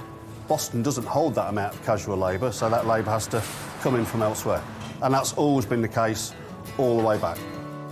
In recent years, the town has been transformed by the arrival of workers from across Europe. Boston's changed incredibly over the last 20 years with the migration from the European Union. It's had the highest amount of migration for anywhere in the country. The first wave came from Portugal, but gradually as more Eastern European countries came into the EU, it was predominantly Baltic states, Lithuania, Latvia, and then Poland, and latterly Bulgaria and Romania. Many European people here. There's lots of factory and field work, jobs around, many cabbages. That's where you got sprouts for Christmas. So we are not that bad. 33-year-old Marina Urte moved to Boston in 2007 to start a new life for herself. Marina came from Latvia. She found work at a fruit packaging plant, and I think she was fairly popular there and well-liked. She was more crazier than me. No, she was a lovely girl. She was beautiful, quite popular. When she started her work, she'd been offered higher position than other people. She was like a leader. She was known as being quite frank and quite honest, but also a hard worker. She wanted jobs done right. She would tell you where to go, what to do and how to do. And if obviously somebody was doing something wrong, she wouldn't be quiet. Quite perfectionist. We were working together in the same factories and we would go out partying sometimes, but I would say most of our time we would spend at the job. Me and Marina, we were similar in terms of career progression and temperament and wanting to improve, earn more money and create more comfortable life for us. Marina had settled into Boston, and with a steady job and a new group of friends, she met 33-year-old Gytis Griskavikas. She met Gytis in 2009. He came from Lithuania. He used to work with us at the factory as well. He was a very nice, intelligent guy, very friendly, very caring. And I just remember that he turned up at our door, taking her out somewhere. They were really happy, they were really in love. And they married quite quickly, I think, in 2010. They have a nice wedding, and she have a nice dress, and it was like a fairy tale, like a big love story. They loved each other, and they was really in love and happy. He was flying, and he had all the sparks in his eyes, and Marina, so yeah, they were in love. And it wasn't long before Marina and Gytis decided to start a family together. In November 2010, Marina gave birth to their baby daughter. She was very good mommy. She adored her little girl. She was always calling her little princess, always. Gytis, likewise, was also a good husband and a good dad. They were a normal, happy family. Sadly, the relationship between Marina and Gytis didn't last. But they both agreed to raise their daughter together whilst living separately. And as Marina continued to impress at her job, she began to think big for her future. She was always taking care of flowers, and she always dreamed to have some little shop with many different kinds, and she would sell them for special occasions like weddings or big birthdays.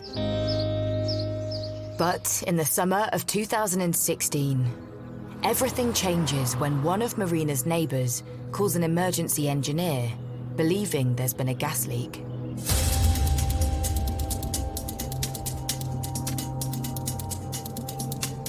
The next door neighbour smelt something under her stairs. But when the engineer arrives, he suspects the smell is coming from Marina's flat and looks through her letterbox. They spot a smouldering fire and call the fire brigade immediately. Fire rescue. Oh, hello. I've been called to the downstairs flat, but we can smell smoke from upstairs, and there's fire damage to the stairs.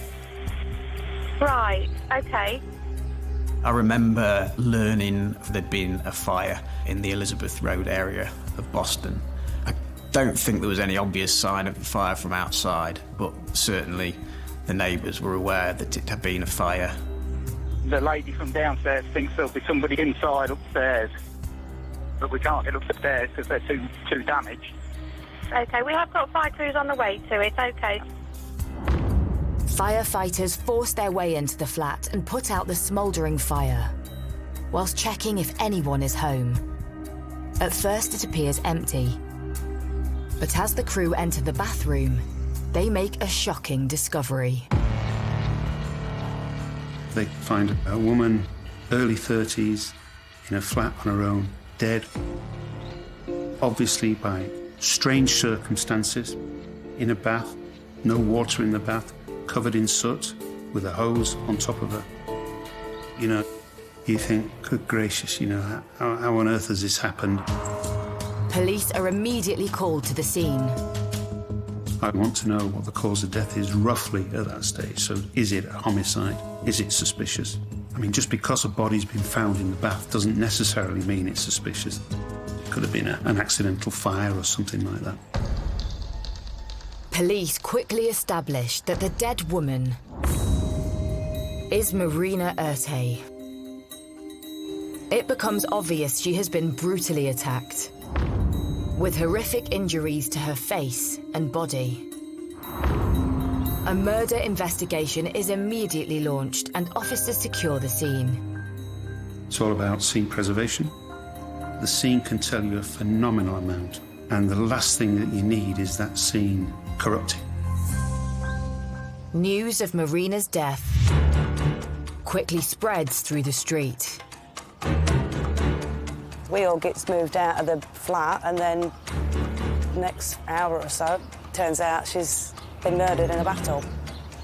We never, ever thought for a second that there was a murder. We just generally thought there was a fire. Not something you expect to happen on your doorstep. It's just crazy.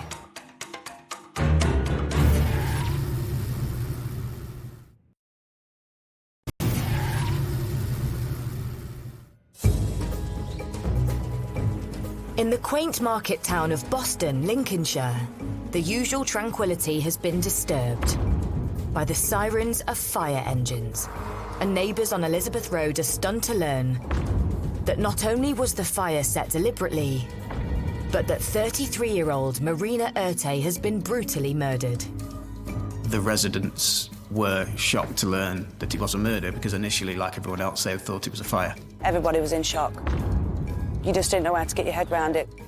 There was always a police car parked just there on the side. Constant flashes, weren't there? Yeah. Forensic cameras, it was just unreal, wasn't it? It's just not what we expected at all. It is a quiet area, so for something like this just happened, I think it did shake everybody up, to be honest. When a crime like that hits Boston, it's very painful to hear. Some Bostonian people, they do feel afraid, they feel afraid going out. It just brings this grey shadow over your community. As Marina has been senselessly attacked in her home for no apparent reason, the community is on high alert. The people of Boston feared that there was a killer at large. It was scary. There was always that worry of somebody coming back. They could have potentially took more lives. It isn't long before Marina's family and friends learn of the brutal attack on their loved one. Someone texted me saying that the fire brigade and police is there, so she's been killed. I was in shock. I couldn't believe. It was my birthday, so obviously from very high happiness I went in deep sadness and proper shock. I thought, what? Is that really possible?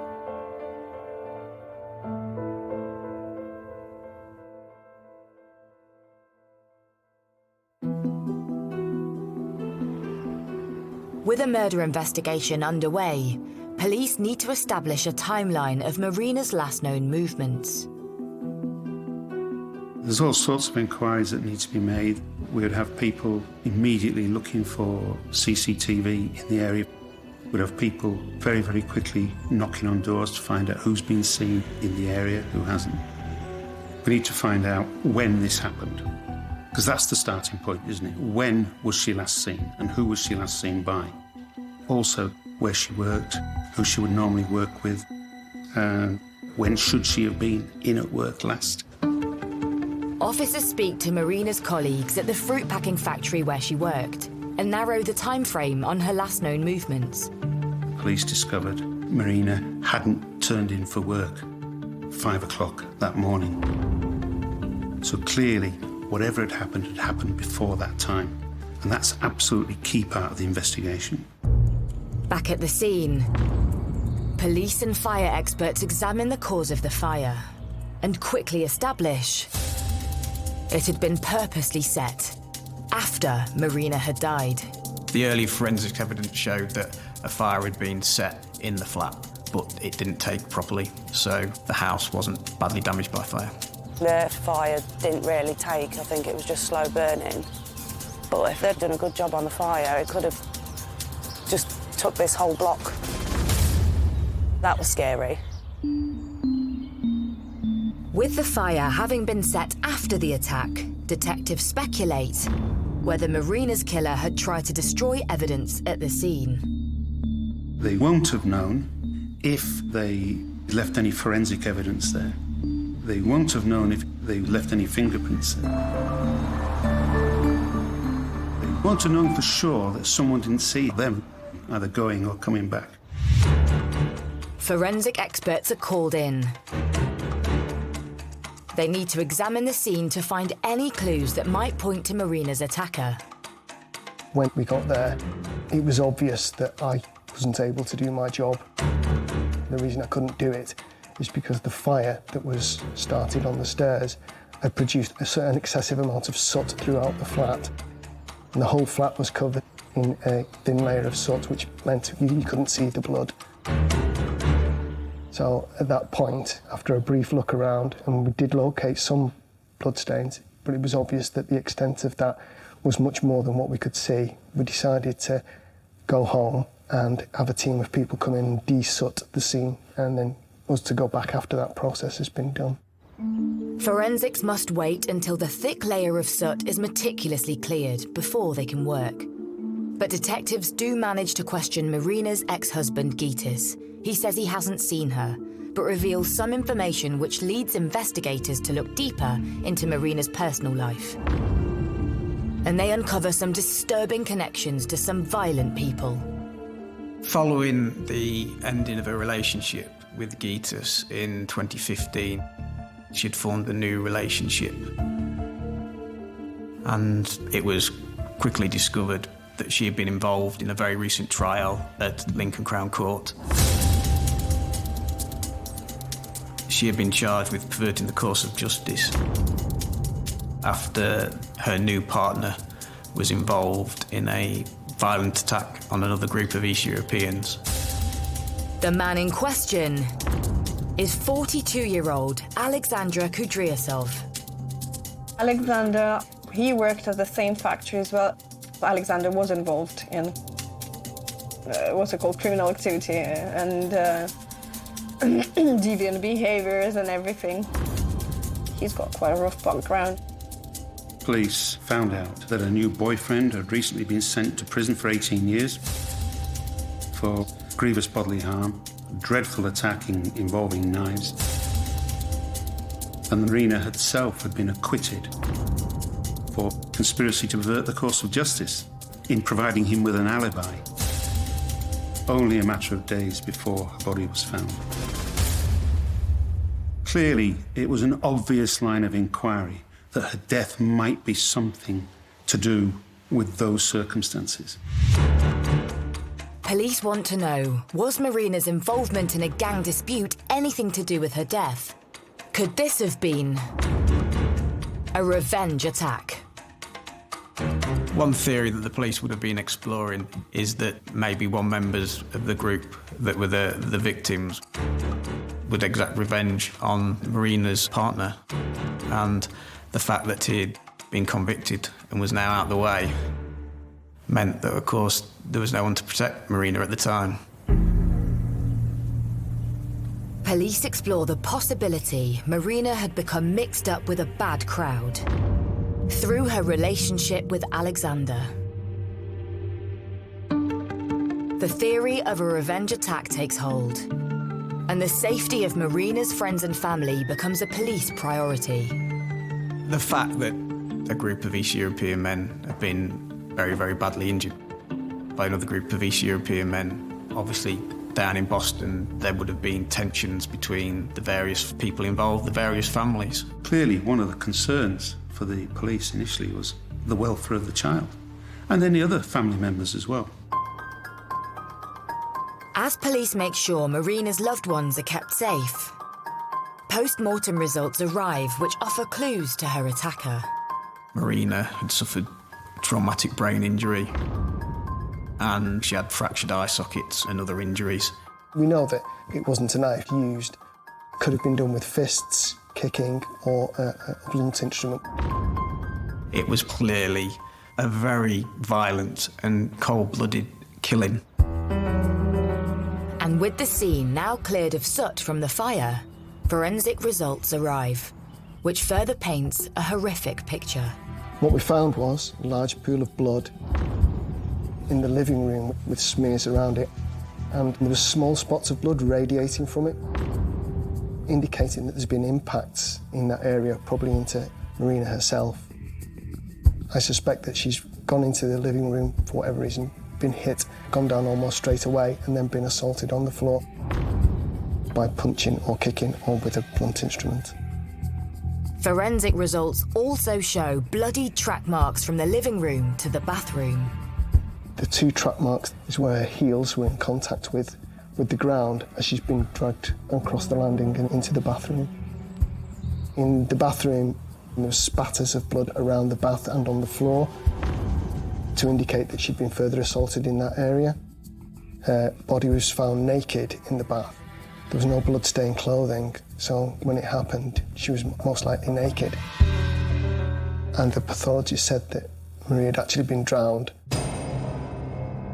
by having the shower head forced into her mouth, and it was that which actually killed her in the end, was the cause of death.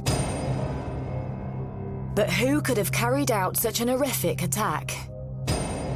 Had Marina become sucked into a gangland dispute and paid the ultimate price for it? We'd heard that she had gone to court to do with this gang-related thing. Yeah. We thought she'd just got her. They'd found out where she lived and got her.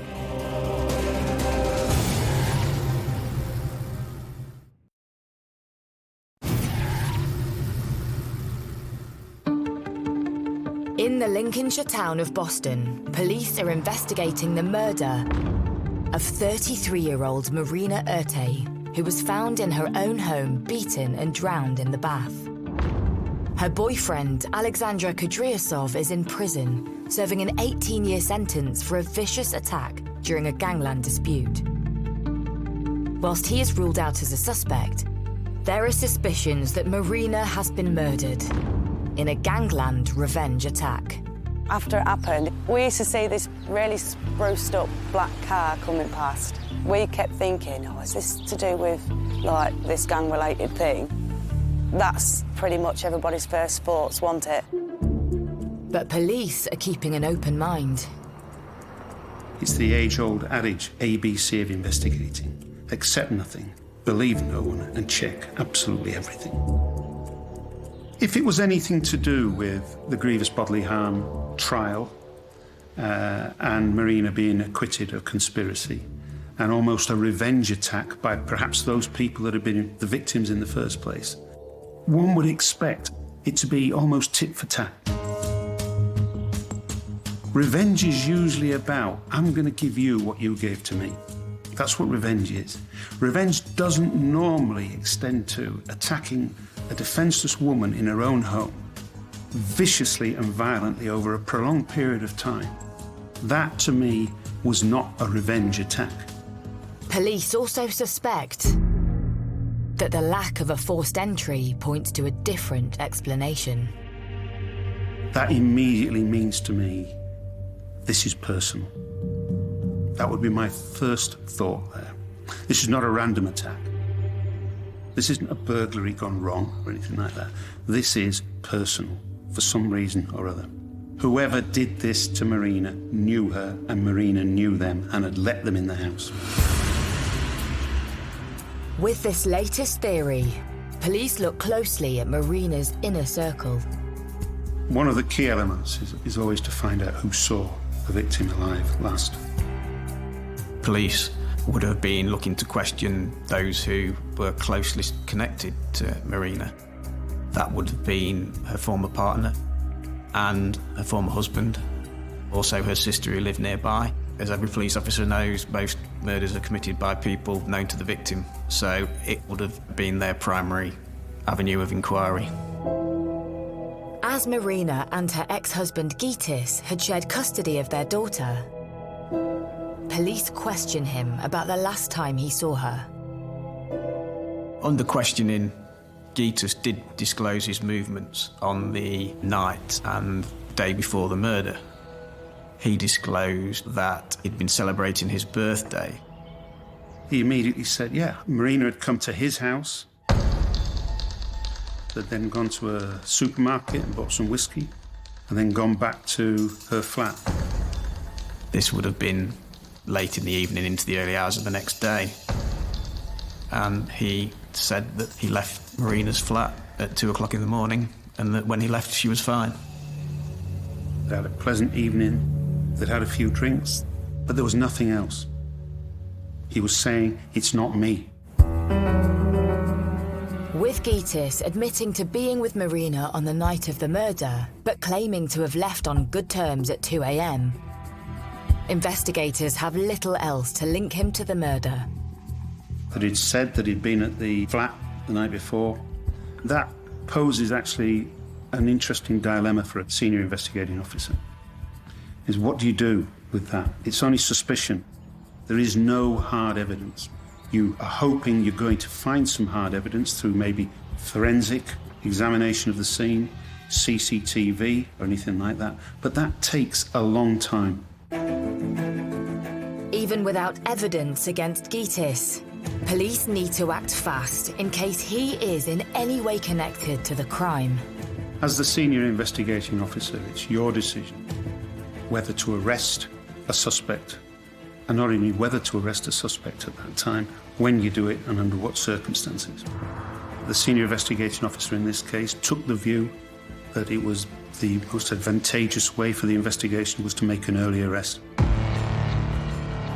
Gitis Griskevicius is arrested on suspicion of the murder of his ex-wife Marina. It won't have been an easy decision. There would have been a train of thought undoubtedly about, well, there's no evidence here that he's involved.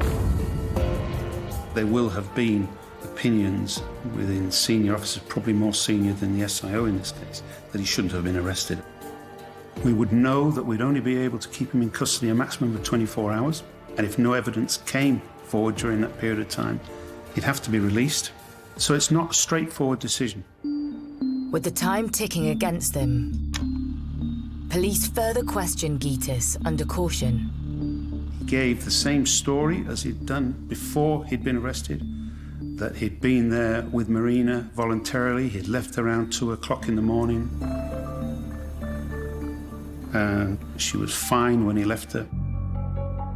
But with Gytis now in custody, police can delve deeper into his life to find any evidence that might connect him to Marina's murder. Once we arrest him, the purpose of that is to enable the police to search the house, search his vehicle, search him, examine him for any injuries.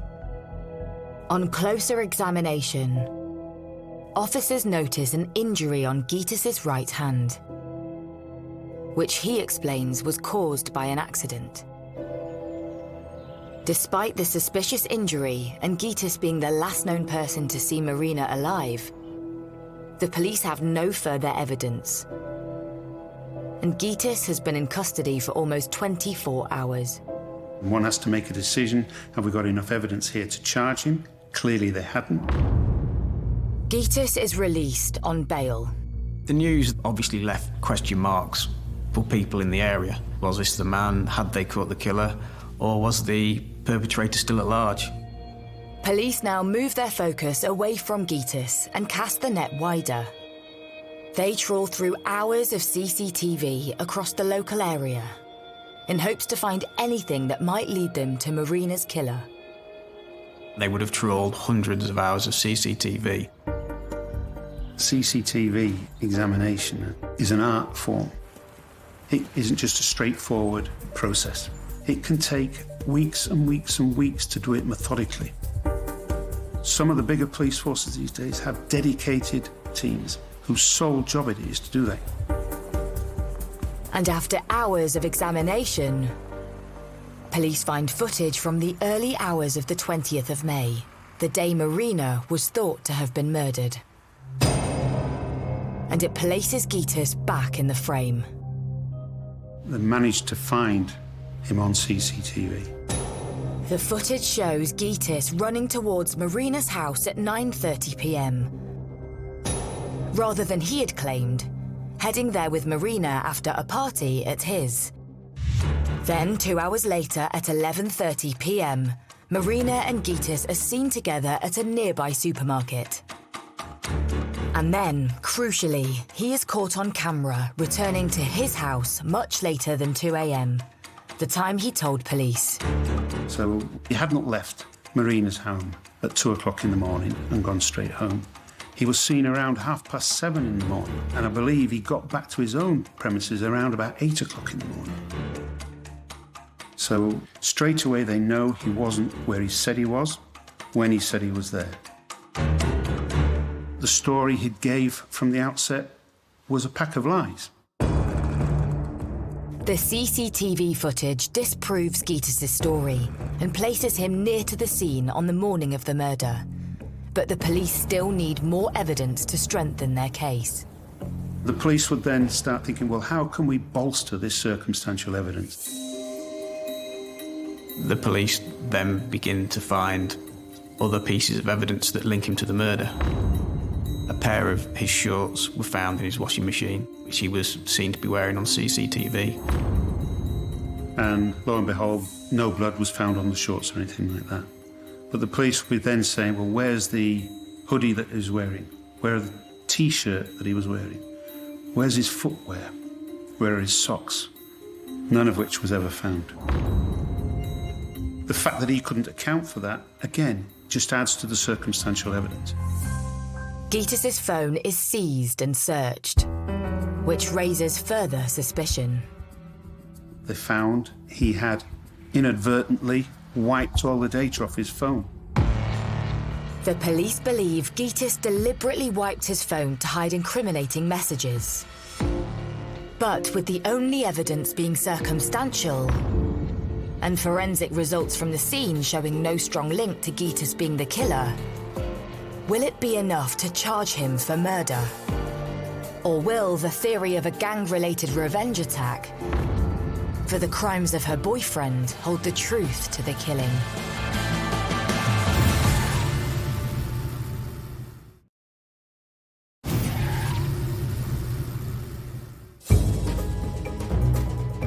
Lincolnshire police are investigating the murder of 33-year-old mum Marina Urte. And although they have circumstantial evidence that links her ex-husband Gytis Griskevičius to the crime, they are lacking forensic evidence. Meanwhile, her new boyfriend is serving 18 years in prison for a violent assault on a rival gang, and there's a theory Marina could have been killed in a revenge attack. Then the police make an announcement. The Crown Prosecution Service has decided to send the case to trial. And it's Gytis they believe is the killer. Following the CCTV and other pieces of evidence, Gytis was rearrested and charged with the murder. Gytis pleads not guilty. And with the evidence being mainly circumstantial, the police have their work cut out to prove there is enough to convict him. Certainly the lead up to a trial for murder involves a phenomenal amount of work. Making sure the evidence is presented in the correct fashion, making sure witnesses turn up. My feeling at the beginning of every murder trial I've been involved in was a fear of being perceived to have let the victim and the victim's family down. They are completely beholding upon you as an individual to bring some justice for their loved one. In March 2017, the trial into Marina's murder begins at Lincoln Crown Court. And as Marina's friends and family enter the courtroom, they come face to face with her alleged killer. When I came in, he looked at me with the eyes full of almost tears, and he looked at me as if I didn't do it.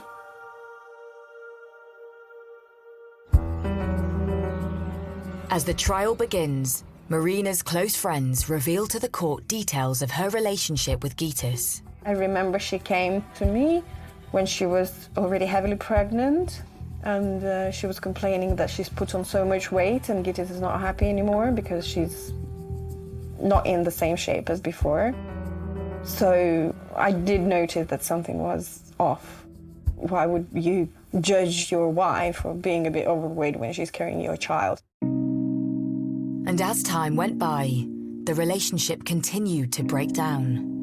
Then Gytis stopped investing into the family, doing anything around the house. And she would work and she would take all overtimes. So sometimes she would go weeks without a day off. And she would mention to him, maybe you should work more, or maybe you should at least wash the dishes. Then he would turn it back on her and humiliate her in terms of the weight or how she looks. Marina then began to consider a life away from her husband. She said to me that she wants a real man who'd take care of her and she would feel loved and cared for. And in 2015, Marina broke off the relationship. And it wasn't long before she met her new partner, Alexander. Marina was very happy. She said that I finally feel like a woman and I finally feel like I've been cared for. He gave me a perfume, and she said that over all these years with Gytis, he never gave her anything like that. She felt so much appreciated. And friends revealed to the court that Gytis did not take Marina's new relationship well. Griskevičius was still besotted with Marina. They'd split acrimoniously, but he still harboured a desire to get back with her. And he hated the fact that she was now with someone else. He was described as being very jealous about the new boyfriend. I met with him a few times on the street, and he said, how could she leave him? Because he's so good in bed.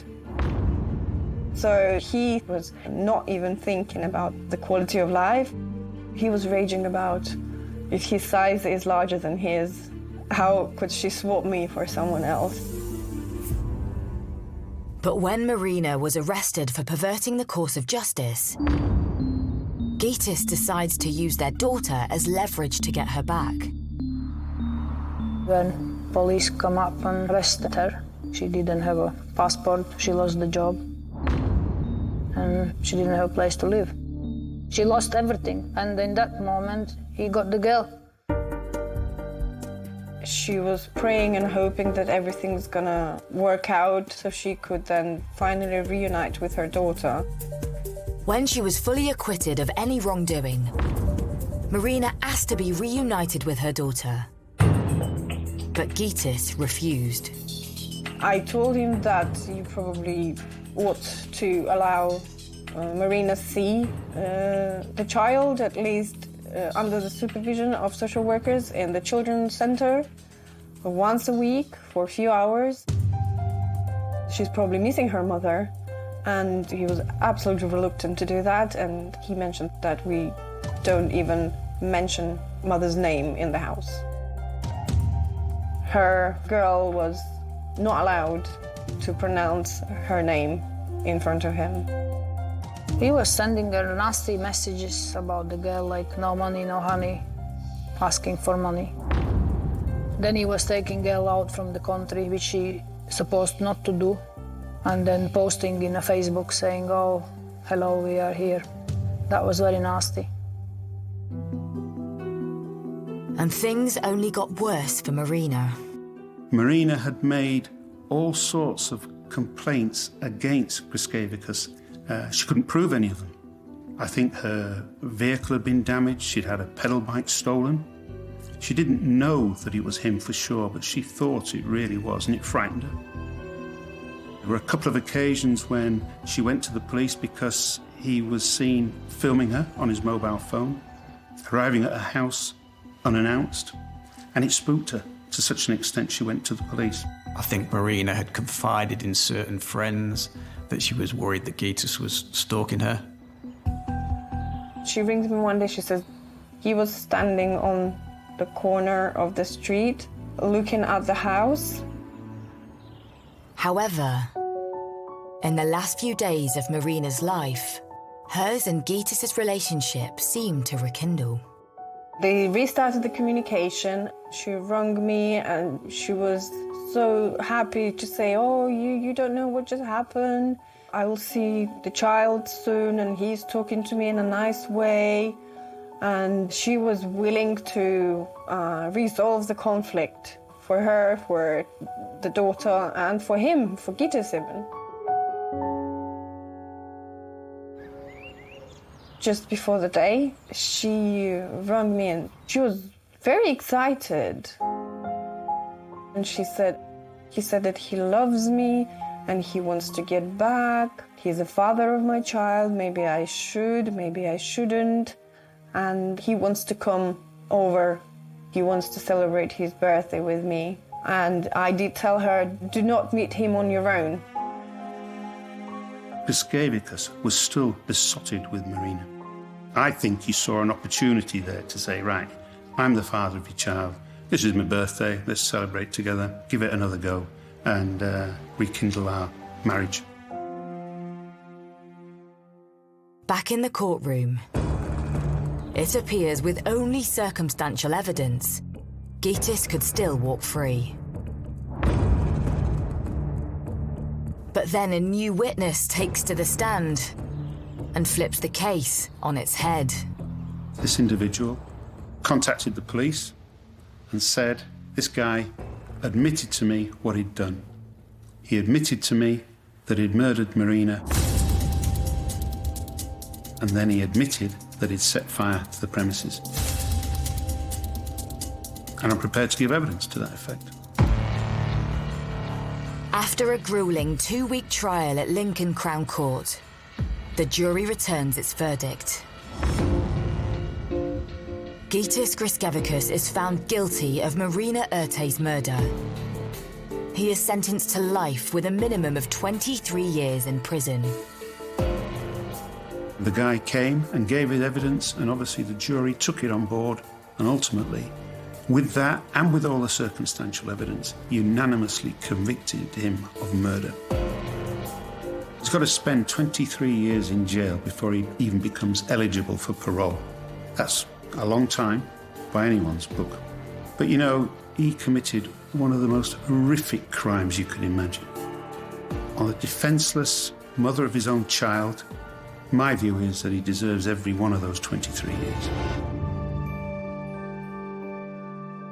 But why did Gytis decide to kill Marina? On that fateful night on the 20th of May 2016. I think it was about the fact that she was shunning his advances. Even though her new boyfriend was going to be in prison for 18 years, she still wanted to stick by him. He couldn't bear the thought of that. And I think he thought, well, if I can't have you, no one else can. I think Gytis was jealous and had been humiliated by the new relationship, and that was his motive for the murder. He'd taken the poor woman, battered and beaten, from one part of the flat to another, where he attacked her again, bundled her into a bath, and then drowned her with a hose. I mean, how callous and calculating can he get? And for Marina's neighbours, her killing still haunts them to this day. I always get the question, did you not hear anything? I'm like, no, I didn't. I'm like, so wish I did. It was in my mind for a very long time, thinking, why the hell could I not just hear anything? And then maybe we could have given her some hope. No matter how much danger I'd be in, I would have busted through the door and tried to help. 100%. If I'd have heard anything, I'd have gone straight in there and tried to help her. Even though I'd be putting myself at danger, I'd still help her, because nobody deserves to lose life like that. And for Marina's friends and family, with the case behind them, they are slowly coming to terms with a life without her. The biggest thing I miss about Marina is her liveliness. She was very, very positive girl, full with ideas, full with life. I miss everything about her because I don't have anyone similar to her. She was a very good friend, and in my difficult situations, when I'm so upset and I'm so down, I know that she would be the person to turn to. She would just tell me, everything's gonna be all right. Don't worry about anything. Everything's gonna be perfect.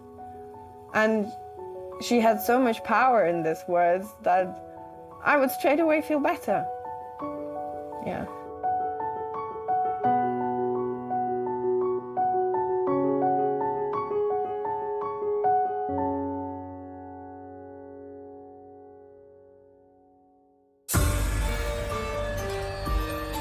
Stranger danger is rare but not impossible. The chilling Murdered at First Sight is new Wednesday at 9 on Sky Mix.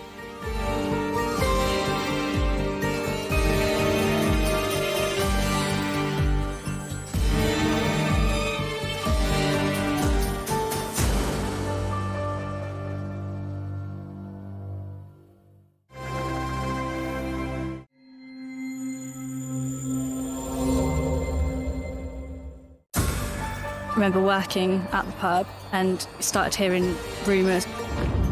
Mum, dad, 2 children slaughtered in their own home. Massive shock to the local community that something so awful could happen to such a lovely family. This was an all-out slaughter of 4 people. No one really knew what had happened, how it had happened, or why it had happened. Are the family involved in some way with organised crime? Is this a contract killing because it's so brutal?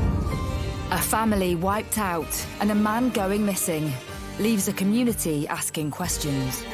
Detectives were left pondering, was this missing persons case linked to a quadruple murder case? There was a point in this inquiry where I was thinking if we didn't have bad luck, we'd have no luck at all. You didn't feel safe in the village? Police were playing catch-up. I can't think of another crime of this magnitude in the history of Northamptonshire Police.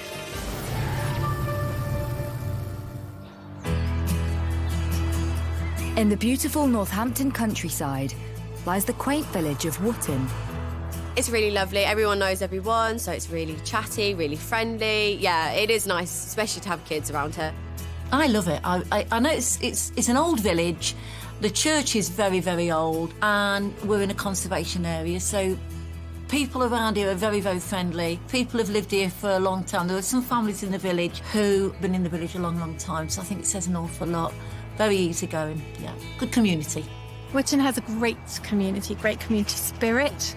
It has a lot of buildings, facilities, open space, considering it's an urban parish. There's the new building, Wotton Fields and Simpson Manor, and then there's the old village, which has got all its old traditional spirit with the church and the old village hall. You've got the Yeoman of England pub in the village, Working Men's Club, you've got a community centre, they put on events, they do a food market every Saturday. Everyone helps each other out, everyone looks out for each other. So Wotton was the perfect place for Jeff and Helen Ding, originally from East China, to raise their two daughters, Xing and Alice. Jeff was a university lecturer up in Manchester, very educated man in the science field. Helen worked at the local school teaching languages. They had two daughters, Xing, also known as Nancy, and then they had a younger daughter, Alice, of whom Nancy was very protective. Family life was busy, especially as Jeff split his week between home and his work at Manchester Metropolitan University. I believe Jeff was a senior lecturer here, specialisms in polymers, so synthetic materials. His teaching was at first-year level. We all pride ourselves, giving support to our students, but Jeff really took that to a fantastic level. He spent most of his time with students, helping out with various problems that they might have with their studies, for instance. He was actually a hall warden in a halls of residence just on campus. I don't think I ever saw him once lose his temper or ever have any issues with staff. Very easy to get on with. The Ding's eldest daughter, 18-year-old Xing, was an accomplished musician and preparing to go to university. Xing came over as being very self-assured, very calm, very capable. She had a wicked sense of humour, and she was quite a live wire. But she managed to be friendly to everybody she met. She was good at everything. She was a remarkable student at school, and she'd already accepted a place at Nottingham University to study medicine. Like her sister, 12-year-old Alice was also a keen musician. Alice was quite bubbly. She had one of those smiles that would light up any room. A bit of a cheeky smile, but she was absolutely delightful. Very outgoing. You could tell she was the whole package as a violinist. I think both of the girls had a very strong work ethic, and no doubt that come down to them from their parents.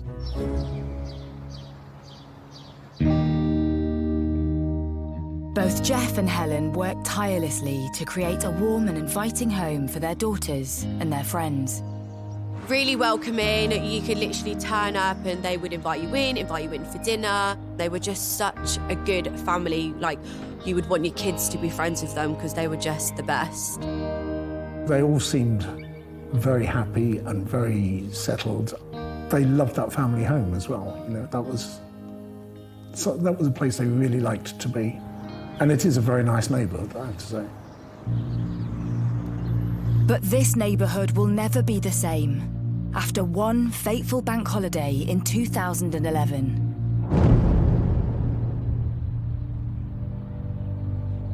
It was a big holiday weekend. We'd had the royal wedding. When William and Kate got married, the whole of the parish here was alive with street parties, Union flags everywhere, bunting, a lot of celebration. It was a super happy place.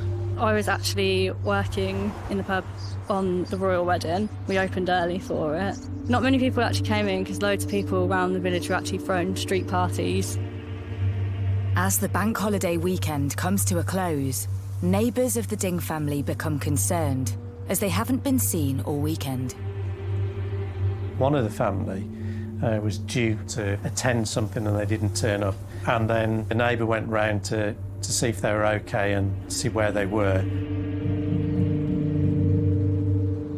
The house was in relative darkness, no reply at the front door. That neighbour, thankfully, was a little bit persistent and went round to the back of the house. Peering through the kitchen window, the neighbour glimpses what appears to be a body on the floor. The police are alerted and clearly force entry to the premises. As the officers enter the house, they discover not one, but 2 bodies. Jeff is slumped by a radiator in the kitchen with multiple stab wounds. Helen is by the entrance door between the hall and the kitchen, and she's got multiple stab wounds. The officers head upstairs and step into a harrowing scene. Alice and Zing were up in the bedroom. The 2 girls are on the bed and they've both received a number of fatal stab wounds. You know, it was pretty horrendous. With 4 members of the same family dead, detectives' first instinct is that the culprit could be amongst the deceased. Nobody knows the reason that this family have ended up dead. One possible scenario is, and it does happen, is the murder-suicide aspect, where a family member has, for whatever reason, killed the other family members and then taken their own life.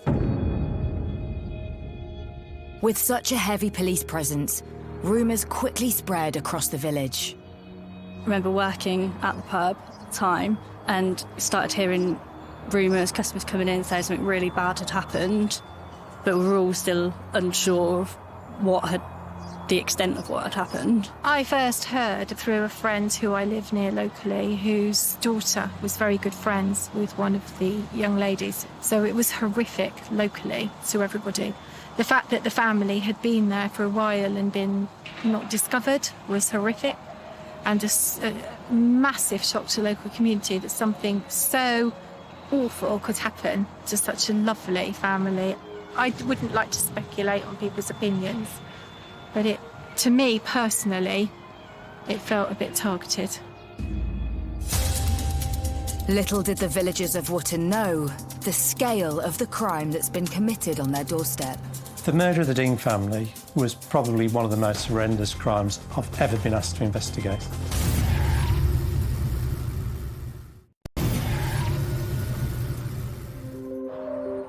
In the village of Wootton, police have discovered a family of 4 dead. Detective Superintendent Glyn Timmins is put in charge of the investigation. I was at home on Sunday the 1st of May, enjoying the bank holiday weekend, and my colleague alerted me to the fact that he'd been called to the scene of potentially a multiple murder scene. 46-year-olds Jeff and Helen Ding and their 2 daughters, 18-year-old Zing and 12-year-old Alice, have all suffered fatal knife wounds. I think what you're trying to do initially is you're trying to rationalise it in terms of what's a likely motive. Why would a family be murdered? You could be looking for a crazed, maniacal killer who's randomly struck at a household. You could be looking for aggravated burglars where it's gone horribly, horribly wrong. Are the family involved in some way with organised crime? Is this a contract killing because it's so brutal? You never stop searching your mind for options and potential and possibilities. In Wootton, the heavy police presence has drawn in local reporter Daniel Owens. It was around about 10 o'clock on the Sunday night when I first arrived on the scene. There was no information coming from the police. We couldn't speak to officers who were inside the house. All we were getting was the people outside guarding the scene, and they weren't telling us anything.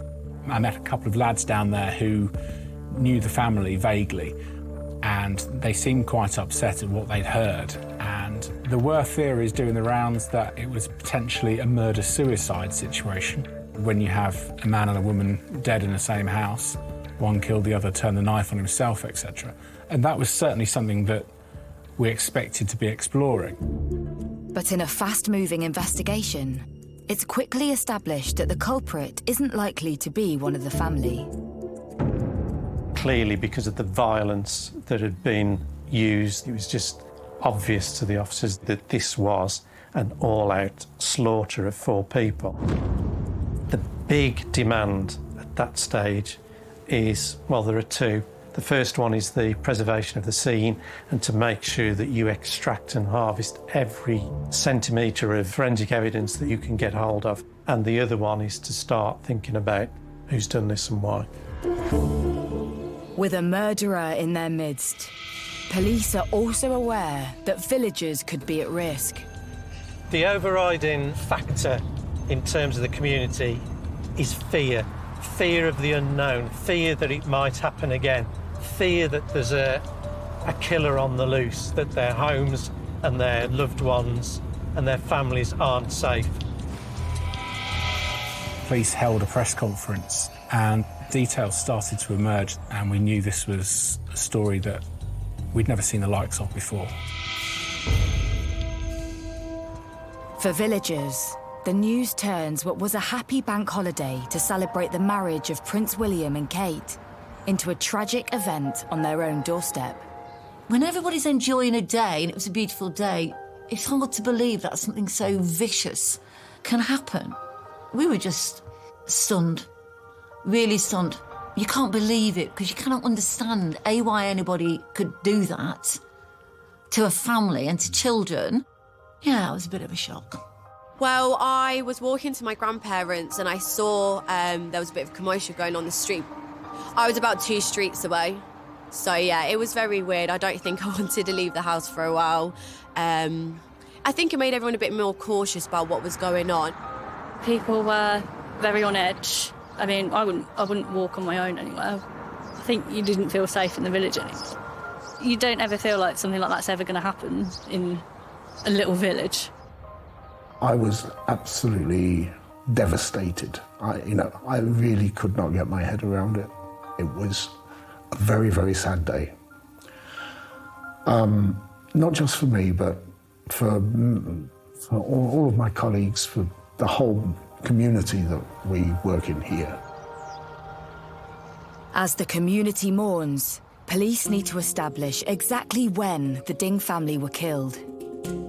The initial response is pretty much routine. You're starting to set up initial house-to-house inquiries, not structured formal ones, but sort of people knocking doors. Have you seen anything strange or suspicious? Has there been any screams, shouts, noises?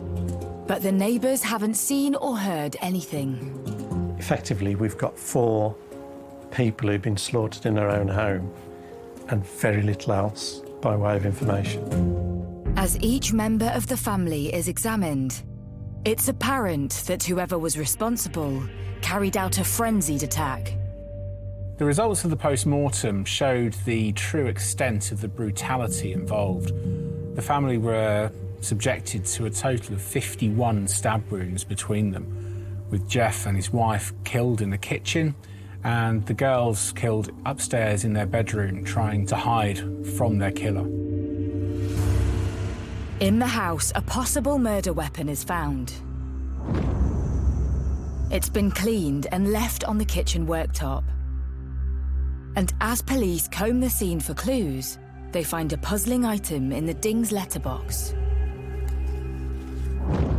It's a calling card from West Midlands Police, and it's been left just hours before the bodies were discovered.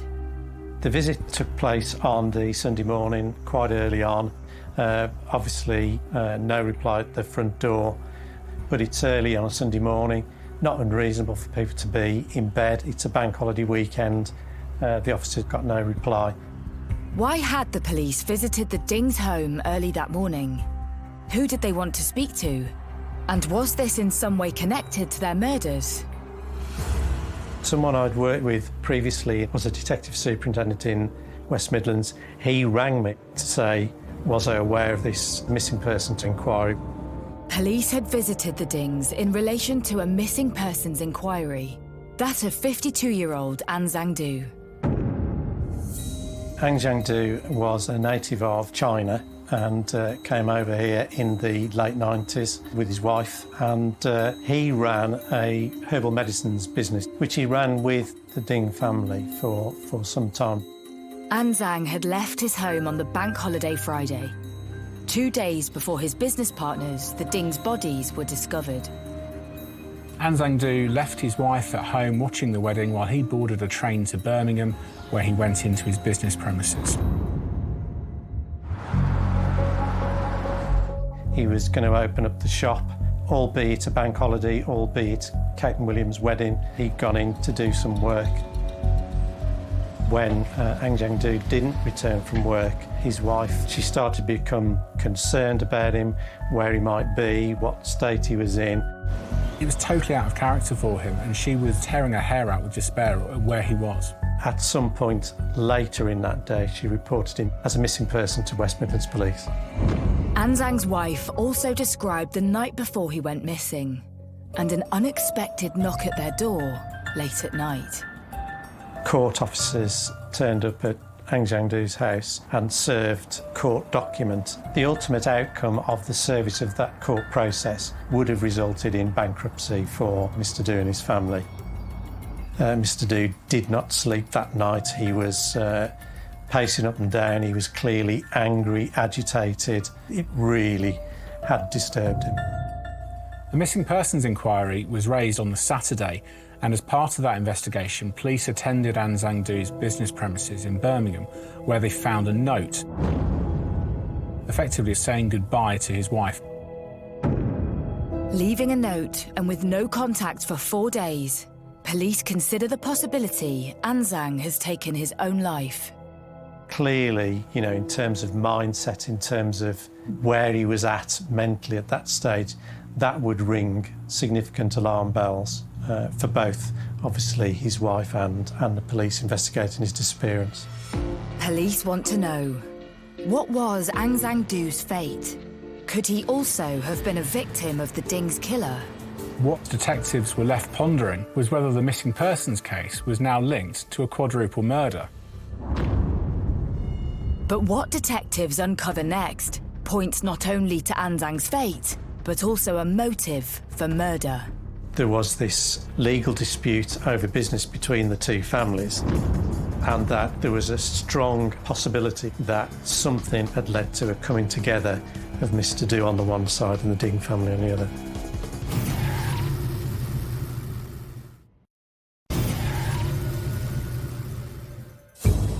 The quiet village of Wootton has been shocked by the mass murder of the Ding family.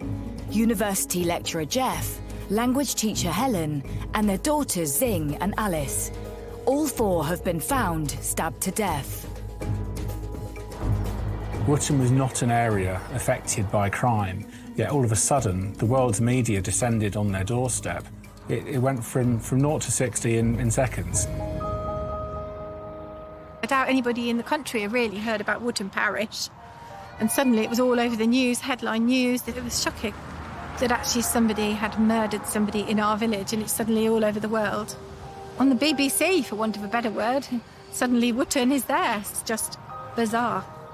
It's just a normal village that people come to and live or work or whatever. It's just a normal village. When we heard what happened, how it happened, you can't believe it, because you cannot understand why anybody could do that to a family and to children. Yeah, it was a bit of a shock. Police have linked another investigation to the Ding's murder, that of a missing persons inquiry for former business partner An Zang Du.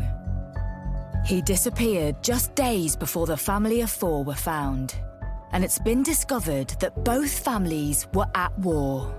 An Zang Du and his wife had been involved in a bitter legal dispute with the Dings since 1999. It had been rumbling on for a long time. This relates to a breakdown in the business relationship.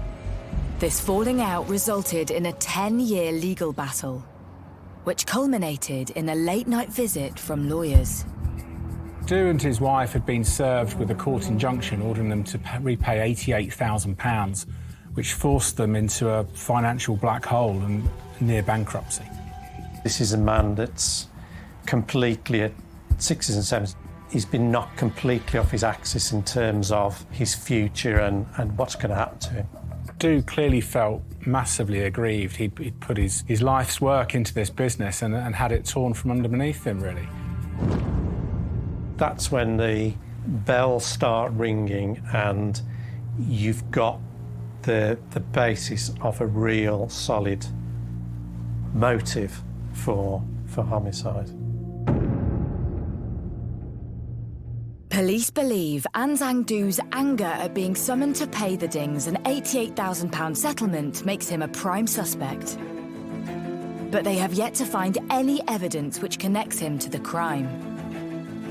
What we would have to do is put Mr. Du at the scene of the murders. All eyes turn to tracking An Zhang Du's movements on the day he went missing. He's first spotted on CCTV at his business in Birmingham. He left the shop probably within 10 or 15 minutes of having arrived there. He's next seen heading to a train station. We traced him to New Street, so therefore we knew which train and platform he was on. An Zhang Du then boards a train to Northampton. There's CCTV footage of him on an escalator at Northampton bus station. So we know he transferred from the train station to the bus station. We then know that he got onto a bus that went to Wootton Village, and there is CCTV of An Zhang Du actually asking the driver of that bus for directions. Obviously, he was trying to establish where Jeff and Helen's house was in Pioneer Close. So if you see down the road and you see the bus stop just down the road, that's where he came off the bus to come into the village. He got off and he came down this way, and I think went into the local store and asked for directions. So why would you think if somebody's asking you directions that there's anything the matter? You just think he's going to meet friends on that special day. This represents a significant milestone in both inquiries. The person at the heart of the missing persons case, An Zhang Du, has been placed in the vicinity of the Dings family home on the day they were murdered. So we're now putting him closer and closer to the scene, and subsequently we have the sighting of a gentleman of Chinese appearance stood outside the Ding family household, probably about 4 o'clock on the afternoon of the 29th. So it's getting more and more and more likely that that person is An Zhang Du. Now a prime suspect in the murder of a family of 4, police need to find out where he went next. But then the trail goes cold. An Zhang Du isn't seen on CCTV either leaving the area on foot or by bus. There was an understandable level of fear among neighbours. 4 of their friends, including 2 young children, had been killed, and the person responsible hadn't been apprehended. He was on the loose. Where was he? Would he return? Would he do it again? With days since the murders took place and no idea where the suspect could be, detectives examine every possible angle. He's already got a 2-day head start on us. What we discovered in house-to-house routine inquiries is that the Ding family, their family car had gone in for service, and as a result they'd been given a hire car or a courtesy car to run around in, and that car was not at the Ding family household. Police were now able to issue a name and a picture of their main suspect with a warning not to approach him in any circumstances. They revealed the car he was driving, and the country was put on alert to help find this man who was wanted in connection with 4 brutal murders. The manhunt for An Zhang Du puts all forces across the UK on alert. Police investigating the murders of a family of 4 in the village of Wootton, Northampton, have released information on a man wanted for questioning. 52-year-old Chinese national An Zhang Du was last seen 4 days ago, driving a silver Vauxhall Corsa. Members of the public are being advised not to approach him. The pressure's immense, and it's a responsibility not just on your own professional reputation, but there's a community out there who expects the police to capture somebody who's this dangerous. Key to tracking An Zhang Du is using automatic number plate recognition cameras. We were hoping that modern technology such as ANPR, which is a very, very standard form of police inquiry, would help us out in that situation. After multiple inquiries, a lead comes in. The stolen car's number plate triggered a camera on the night of the murders at a service station just outside Northampton on the M1. And it showed that that vehicle, that hire vehicle, had been there at about 9:45 on the evening of the 29th. And Ang Zhang-du had been in to buy some chocolate or a drink, and importantly, a map book. But where Ang Zhang is going, detectives don't know. ANPR cameras are checked, and there's no sign of the stolen car on any road in the UK. Ang Zhang-du has vanished. At this point, police had no idea of Ang Zhang-du's whereabouts. Was he dead? Was he alive? Was he even in the UK?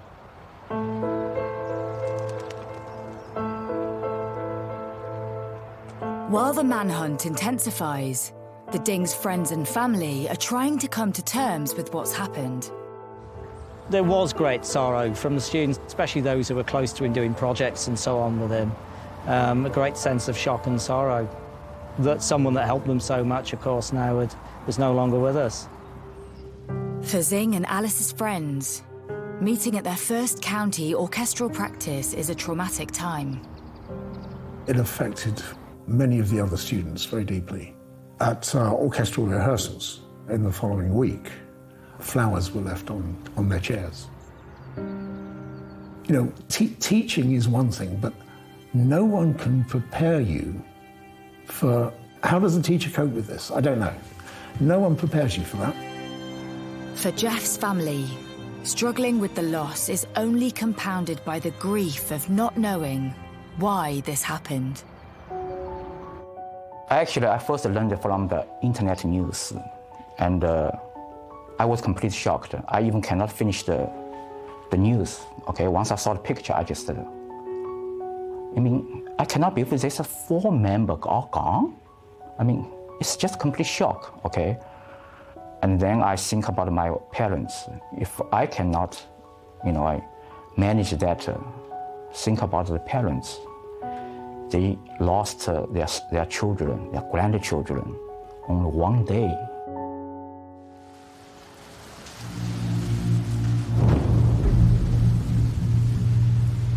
Police investigating the murders of a family of 4 from Northampton have said they are concentrating their inquiries in London after a car stolen from the property was found parked near the Edgware Road.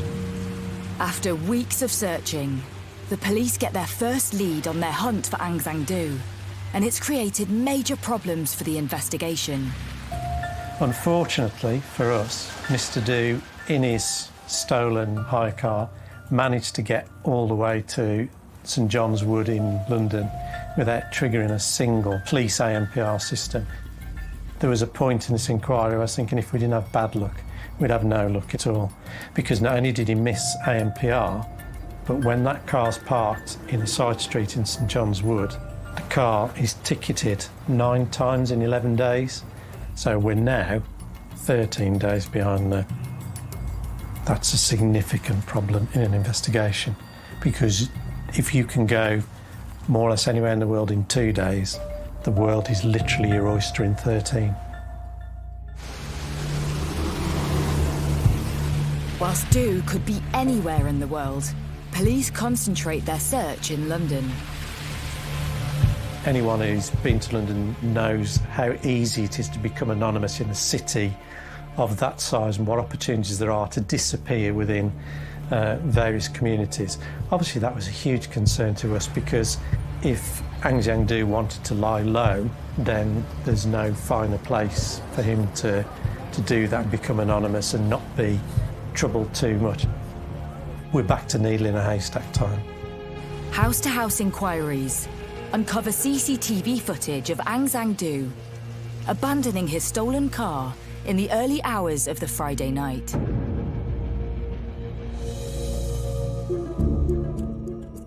Which reinforces detective suspicions that he's still in the area. The investigation moves to Chinatown in London's West End, and officers hand out wanted posters.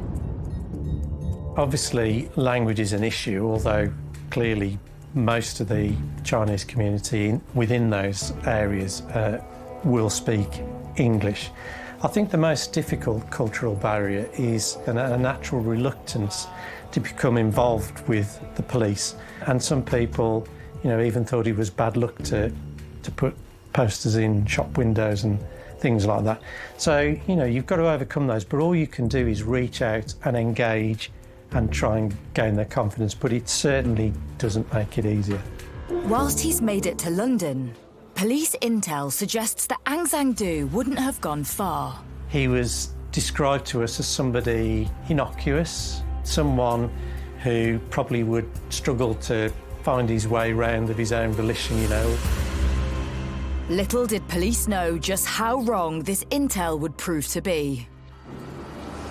Dhu had made his way through France and Spain and been seen getting on a ferry from Tangier to Morocco. He'd also been stopped at a border in Algeria. With multiple sightings, this had now become an international manhunt.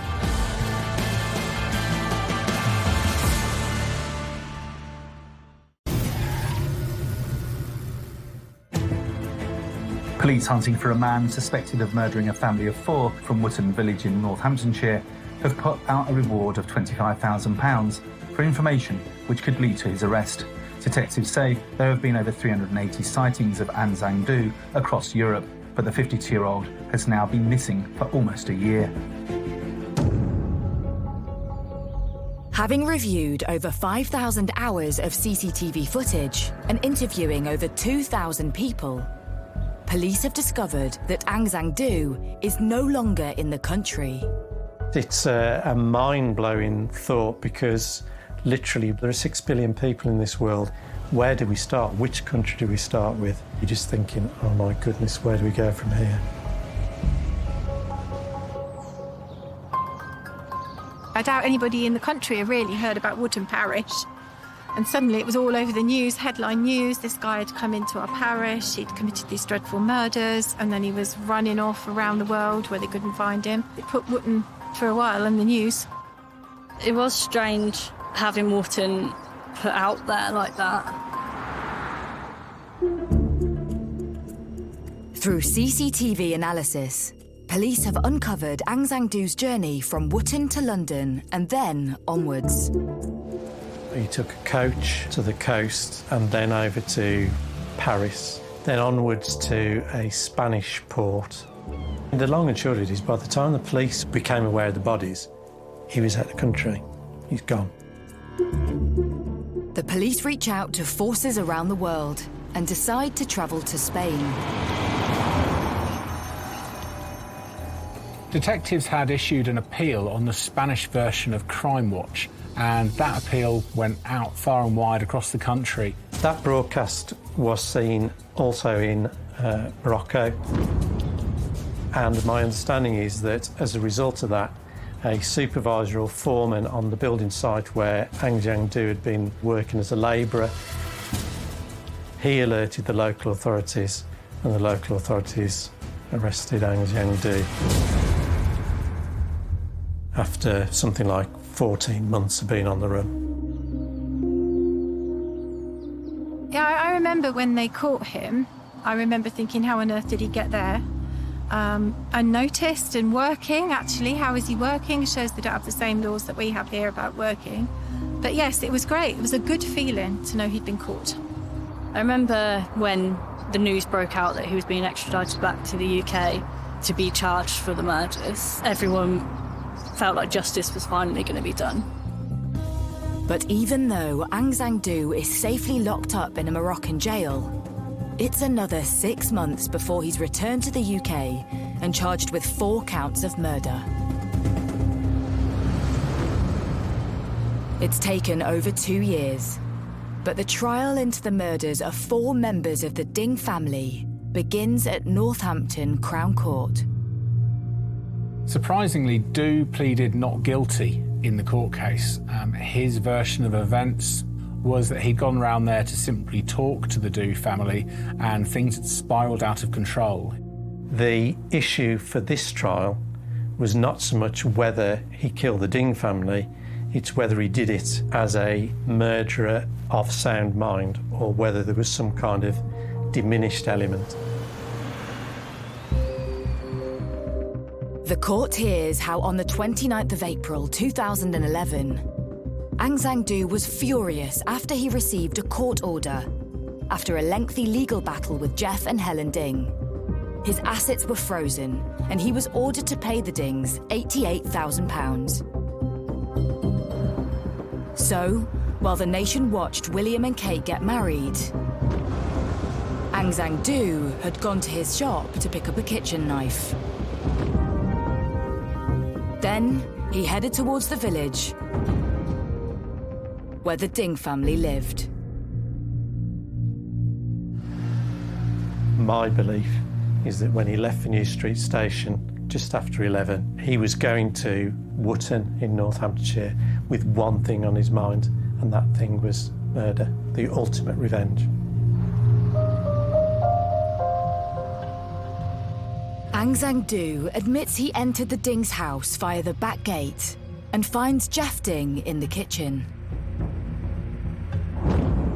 They argue, and he stabs Jeff multiple times before attacking his wife Helen. He then goes upstairs and kills Zing and Alice. They are both huddled together in one bedroom.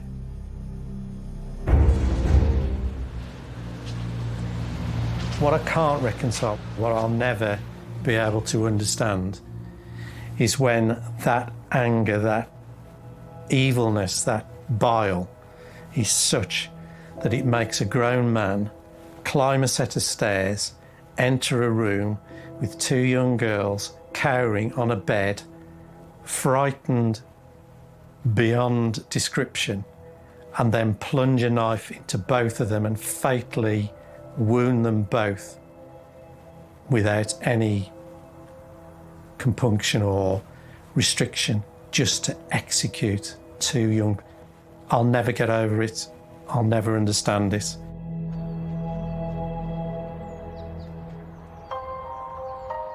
During the trial, the jury also hears a recording of a 999 call. It was made by one of the girls when they heard Aung San Suu Kyi attacking their parents. It transpired that a 999 call had been made from the property at the time of the killings. Police had responded to the call, but had been sent to the wrong address and had no answer, and therefore the case was effectively closed.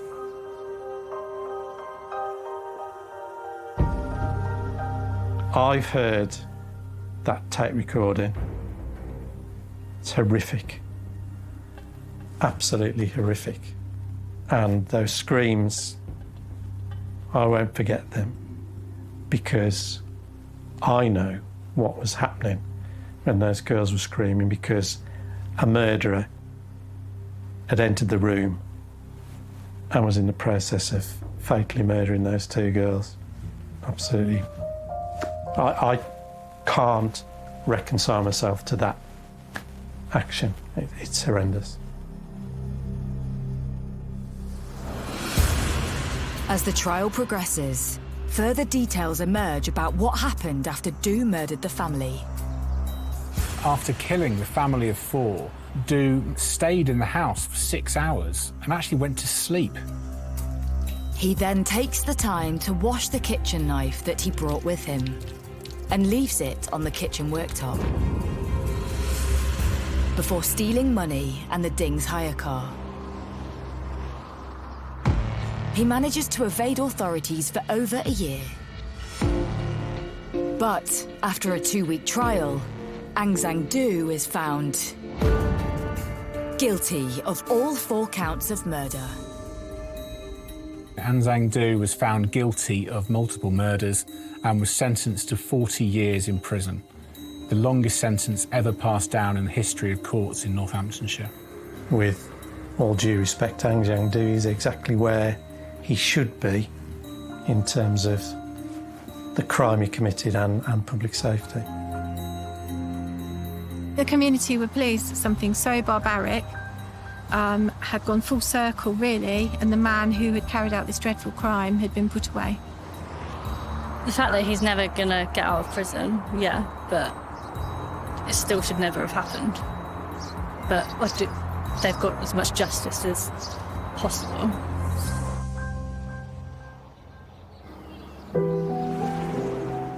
After 10 years, those that knew the family are still coming to terms with the loss. I don't think there's ever any way that justice can ever really be done that can make up, really, for what happened. There isn't. And that's the closest we can get. And whatever punishment, he got is never going to make up for what happened that day. I suppose there was some sense of, OK, that's over now. But you're never going to get those girls back, ever. And that's going to remain with me for the rest of my life. Aung San Suu Kyi will be 92 years old before he's eligible for release. But for Jeff's brother, Ji Xiang, life will never be the same. I cannot accept, the reality, basically. And then I think about my parents. They lost their children, their grandchildren, only one day. I have many questions to ask him. Among them, the only one question that strikes me most is, I want to ask him, how could you stab a knife into an innocent girl's heart? Not once, but twice. How could you do that? An innocent girl, you get that in. I'm not that confident whether I can rebuild my life anymore. I don't think my life will be the same again as before.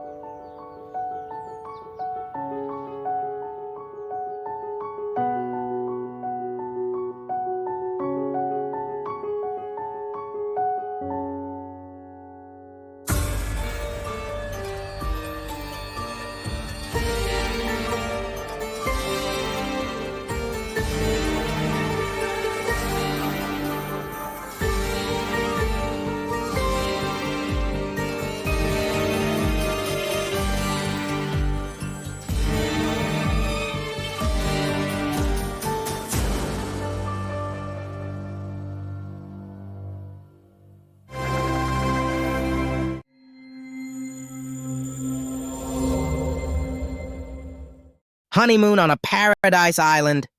I looked out at the beautiful azure waters and watched the small waves lapping on the white sand.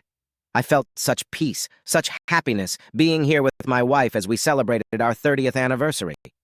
A few moments ago, the tranquility of this paradise island was shattered. Mary, let me get this straight. We are here celebrating our 30th wedding anniversary on this romantic island, and you tell me you want to spend the night with another man? How can you even ask me that question? Mark, honey, don't be like that. You know I love you more than anything in the world. I just want to do this for John and Amy. I know you were as moved by their story as I was. It'll just be one night to bring a little happiness to a dying and lonely old man. And besides, it doesn't mean you'll be all alone. I've seen the way you look at Amy. She's a beautiful young woman. Yes, Amy's a beautiful young woman, but she's not my wife. I know she wants you to be with her father and is willing to sleep with me to seal the deal, but she's not my wife. I have never cheated on you, and until 5 minutes ago I believed you would never cheat on me. I have never cheated on you, Mark, and I never will. That's why we're having this conversation. Amy and I talked about it all day while you and John were jet skiing. She knows how lonely John's been since he lost his wife 3 years ago. Now, with his diagnosis, he has less than 6 months to live. Mark, she just wants him to enjoy the pleasure of a woman one more time before he gets too sick to do it. But why you? Why not just get him a prostitute? Heck, if they can afford a vacation on this island, they can afford her. Amy said she tried that on the mainland before they left, and John got really mad at her. He doesn't believe in it. He says any woman who comes to bed with him must do so willingly and with a desire for him, not his money. So you're saying you want John? You said it would be pity sex, but now you're saying you desire him. So it's not just about being kind and loving to a dying man. You want to use this old man. Don't be rude. Yes, John is a handsome and charming man. He has kind and gentle manners, but he's also very masculine. So while I wouldn't do it if he wasn't dying, I admit that I think I would enjoy it. But having said that, just look at Amy. She's 20 years younger than us and gorgeous. You can't tell me you wouldn't like it. So, Mary, it sounds like you've already decided you're going to spend the night in his bed.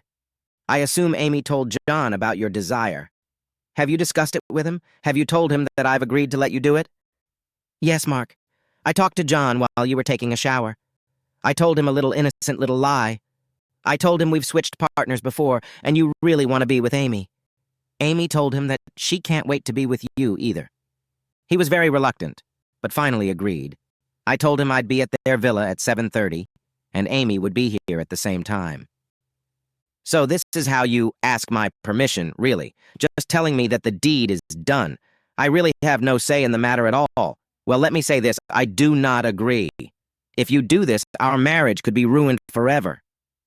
I can't stop you without physically restricting you, and you know I would never hurt you.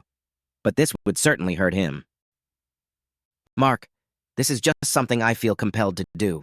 Making love to a lonely older man, giving him one last chance to feel like a real man, I just have to do it for him. Please, Mark, enjoy your time with Amy, and tomorrow we will be together again forever. Mary got up and walked back to our villa to get ready for her evening. I sat and looked at the water. How could this have happened to me? My wife leaving me to spend the night with a man we only met a couple days ago. A man who must be at least 60 years old. Mary has always been soft-hearted, and now she wants to sleep with some soft-hearted old man out of pity? No, that's just her excuse. She adores this old charmer and is using his diagnosis as an excuse. Well, I'm not going to make it easy for her. I got up and headed for the villa. Mary was wearing a light summer dress and sandals. I could smell the expensive perfume I had given her before we left the house. She was wearing her second diamond earring. Stop! I bought you these earrings as a token of my love for you, not to make you look good by cheating on me. Take them off. And don't wear the perfume I bought you. Wash it off at once. It's bad enough you're humiliating me and giving me horns tonight. I'll be damned if you're going to do it while wearing my anniversary gifts. Mark, you're being silly. I'm not giving you horns. We had a deal. We're switching places. You'll be with Amy. Now go away and let me get dressed. I took 3 quick steps across the room and grabbed her left wrist. I took her wedding rings off her finger and held out my hand. Give me the earrings or I'll rip them out of your ears. With a frightened look, Mary took the earrings off and put them in my hand. I put them in my pocket and turned to leave. Don't bother coming back tomorrow. You can just stay with them. I walked over to the refrigerator, poured 6 cans of beer, and walked back to my chair on the beach. I sipped some of the beer and stared at the water. My mind was going round and round in my head. What am I going to do? What could I possibly do? If Mary comes to me right now and tells me she canceled, I'm not sure I can forgive her even here. If she goes to him tonight, our marriage is over. I sat there for over an hour before Amy came up to me. Mark, I've been looking for you. Do you want me to join you here, or do you want to come inside? Amy walked around my chair and stood in front of me. Amy, you're a beautiful young woman, but I'm a married man, at least for the moment. I know you and Mary had an arrangement for this evening, but I never agreed to your plan. I told Mary I didn't agree, and she went to John anyway. She's cheating on me with your father, and I'll divorce her as soon as we get home. Oh my God, Mark, you can't think like that. You know why she's doing this. It's an act of kindness. She's not cheating. She loves you, and I know you love her. Please, Mark, let me take your mind off of this. Amy pulled one thin strap of her summer dress off her shoulder, then the other. Her dress fell to her feet. Completely naked, she spread her legs slightly and inhaled deeply, causing her firm breasts to heave. She was indeed a beauty. Her light blonde hair fluttered in the wind. Proud nipples protruded on her firm breasts. Graceful hands rested on the curve of her hips, fiery red nails contrasting with her tanned body. A small landing strip just above her pussy proved she was a true blonde. She waited until my gaze returned to her and then smiled. I think we could have a little fun. She's having fun. You deserve some fun, too. Mark, I was really looking forward to being with you tonight. Please, let's go inside and let me help you forget about her for one evening. My eyes took in the sexy blonde as she reached out to me and asked me to take her inside. The 4 beers I drank were almost enough to let my lust take over my brain, but my anger overpowered. I stood up, grabbed Amy's hand, and staggered back to my villa. I went straight to the bedroom, telling Amy to get the wine out of the fridge. I walked into the bedroom and slammed the door shut, sliding the small deadbolt shut. Mark, let me in! Why are you doing this? Please, Mark, open the door and let me in. Please, Mark.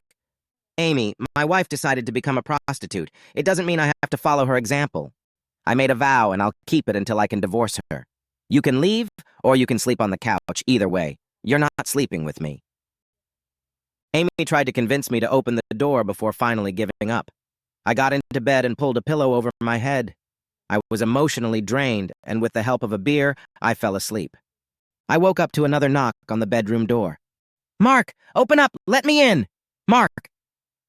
This time, the voice belonged to my unfaithful, soon-to-be ex-wife.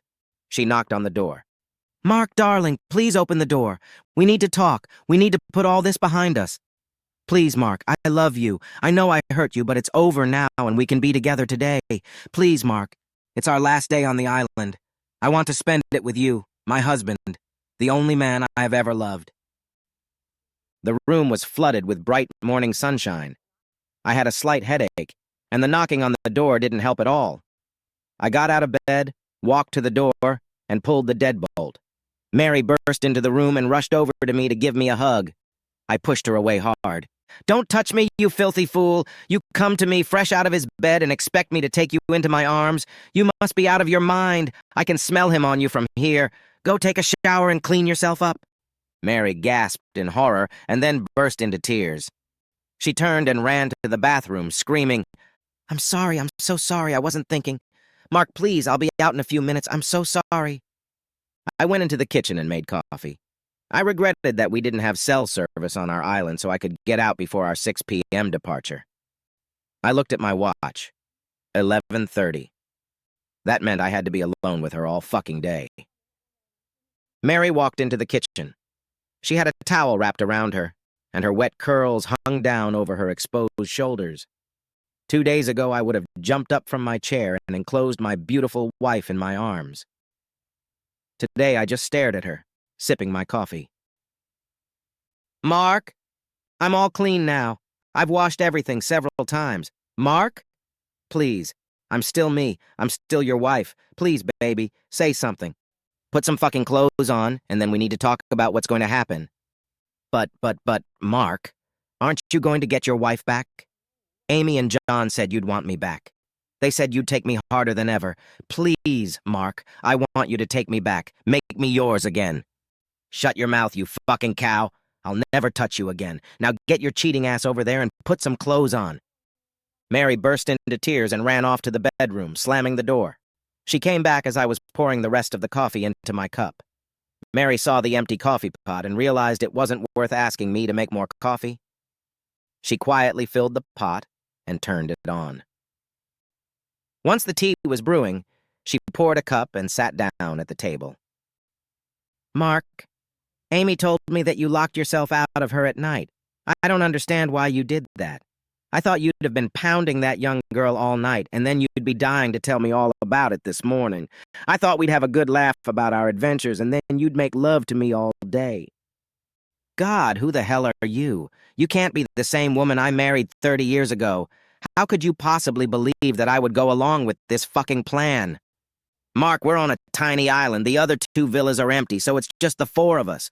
No one will ever know what we've been doing here. You had a beautiful young woman begging you to take her, and you had my blessing to do it. What man in his right mind would pass up an opportunity like that? You just don't get it. I loved you, only you. It doesn't matter that no one else would know what I did, because I would know what I did. I took an oath, and oaths mean you do what you promised, even if no one is watching you. Obviously, your vows meant nothing to you, but they meant everything to me, and you broke them. Mark, I thought you'd like this. I knew you were in a little pain, but I thought once you started with Amy, you'd really like it. I didn't realize you locked yourself out of her bedroom until she told us about it this morning. I just assumed you had a wonderful night, just like you, Mary. You mean like your miracle night with John? Hell yeah, it was a wonderful night. John is an excellent lover, and I actually had a wonderful night. You could have had a wonderful night too, but no, you had to be a fucking saint. Well, it's your own damn fault you missed your wonderful night. I waited until I got my anger under control. Then I calmly said, "No, Mary, I've already had 5 wonderful nights with you. I didn't need a wonderful night with Amy.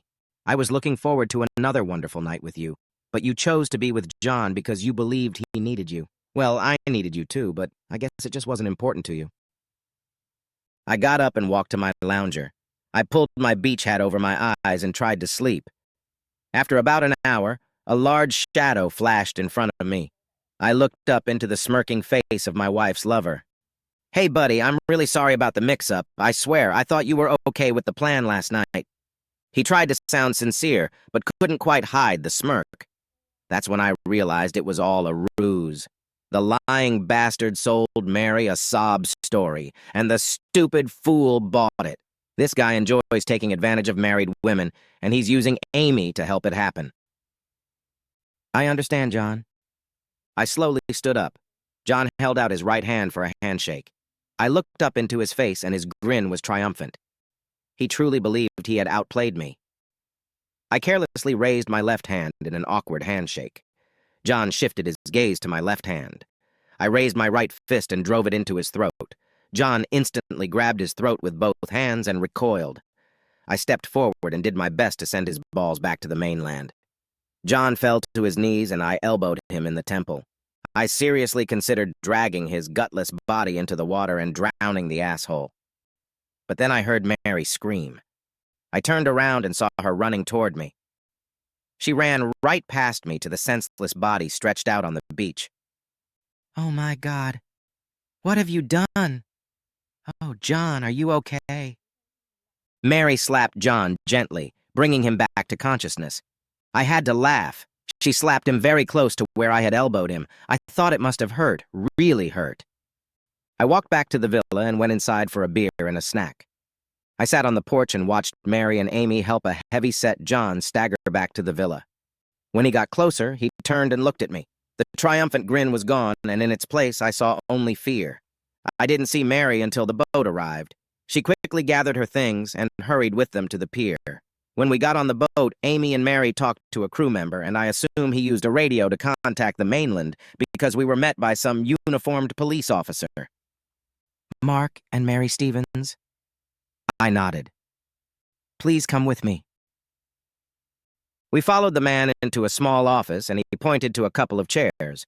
We sat down, and he offered us a drink before getting serious. "I understand you had a run-in with Ron Cook and his gambling friend Amber Jones." "No, officer, you're wrong.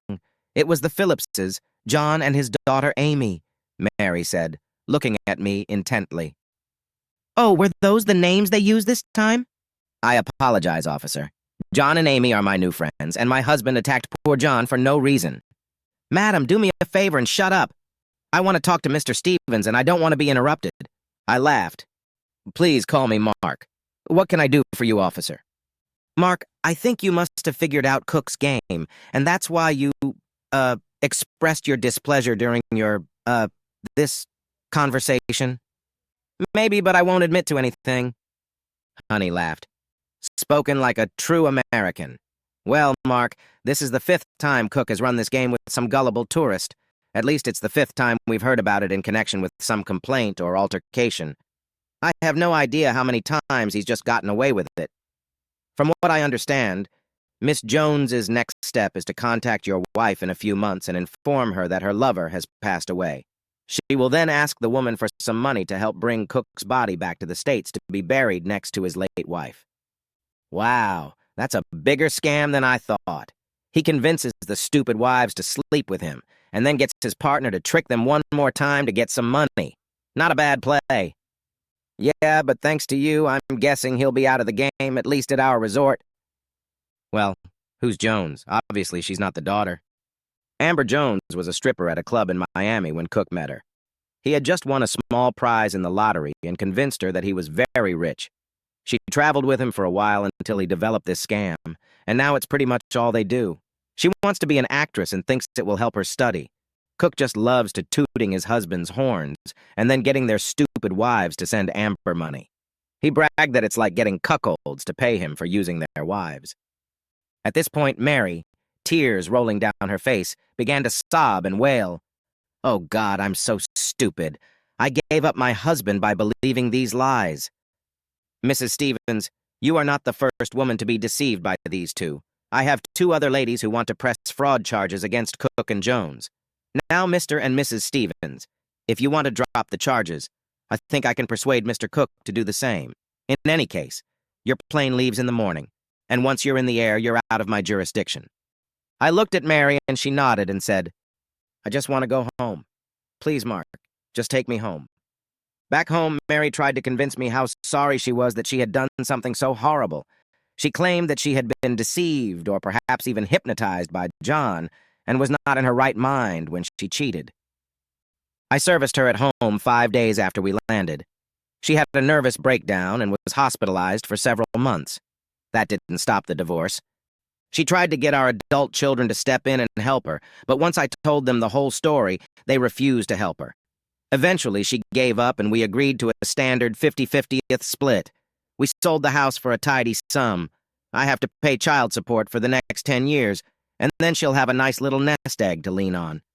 Sometimes I think back on everything and marvel at how a trip to heaven ended my 30-year marriage and left me aging all alone. Fortunately, my daughter had other plans for me and introduced me to her neighbor. We hit it off, and it looks like things could get serious, but I can guarantee you we won't be spending our honeymoon on Paradise Island.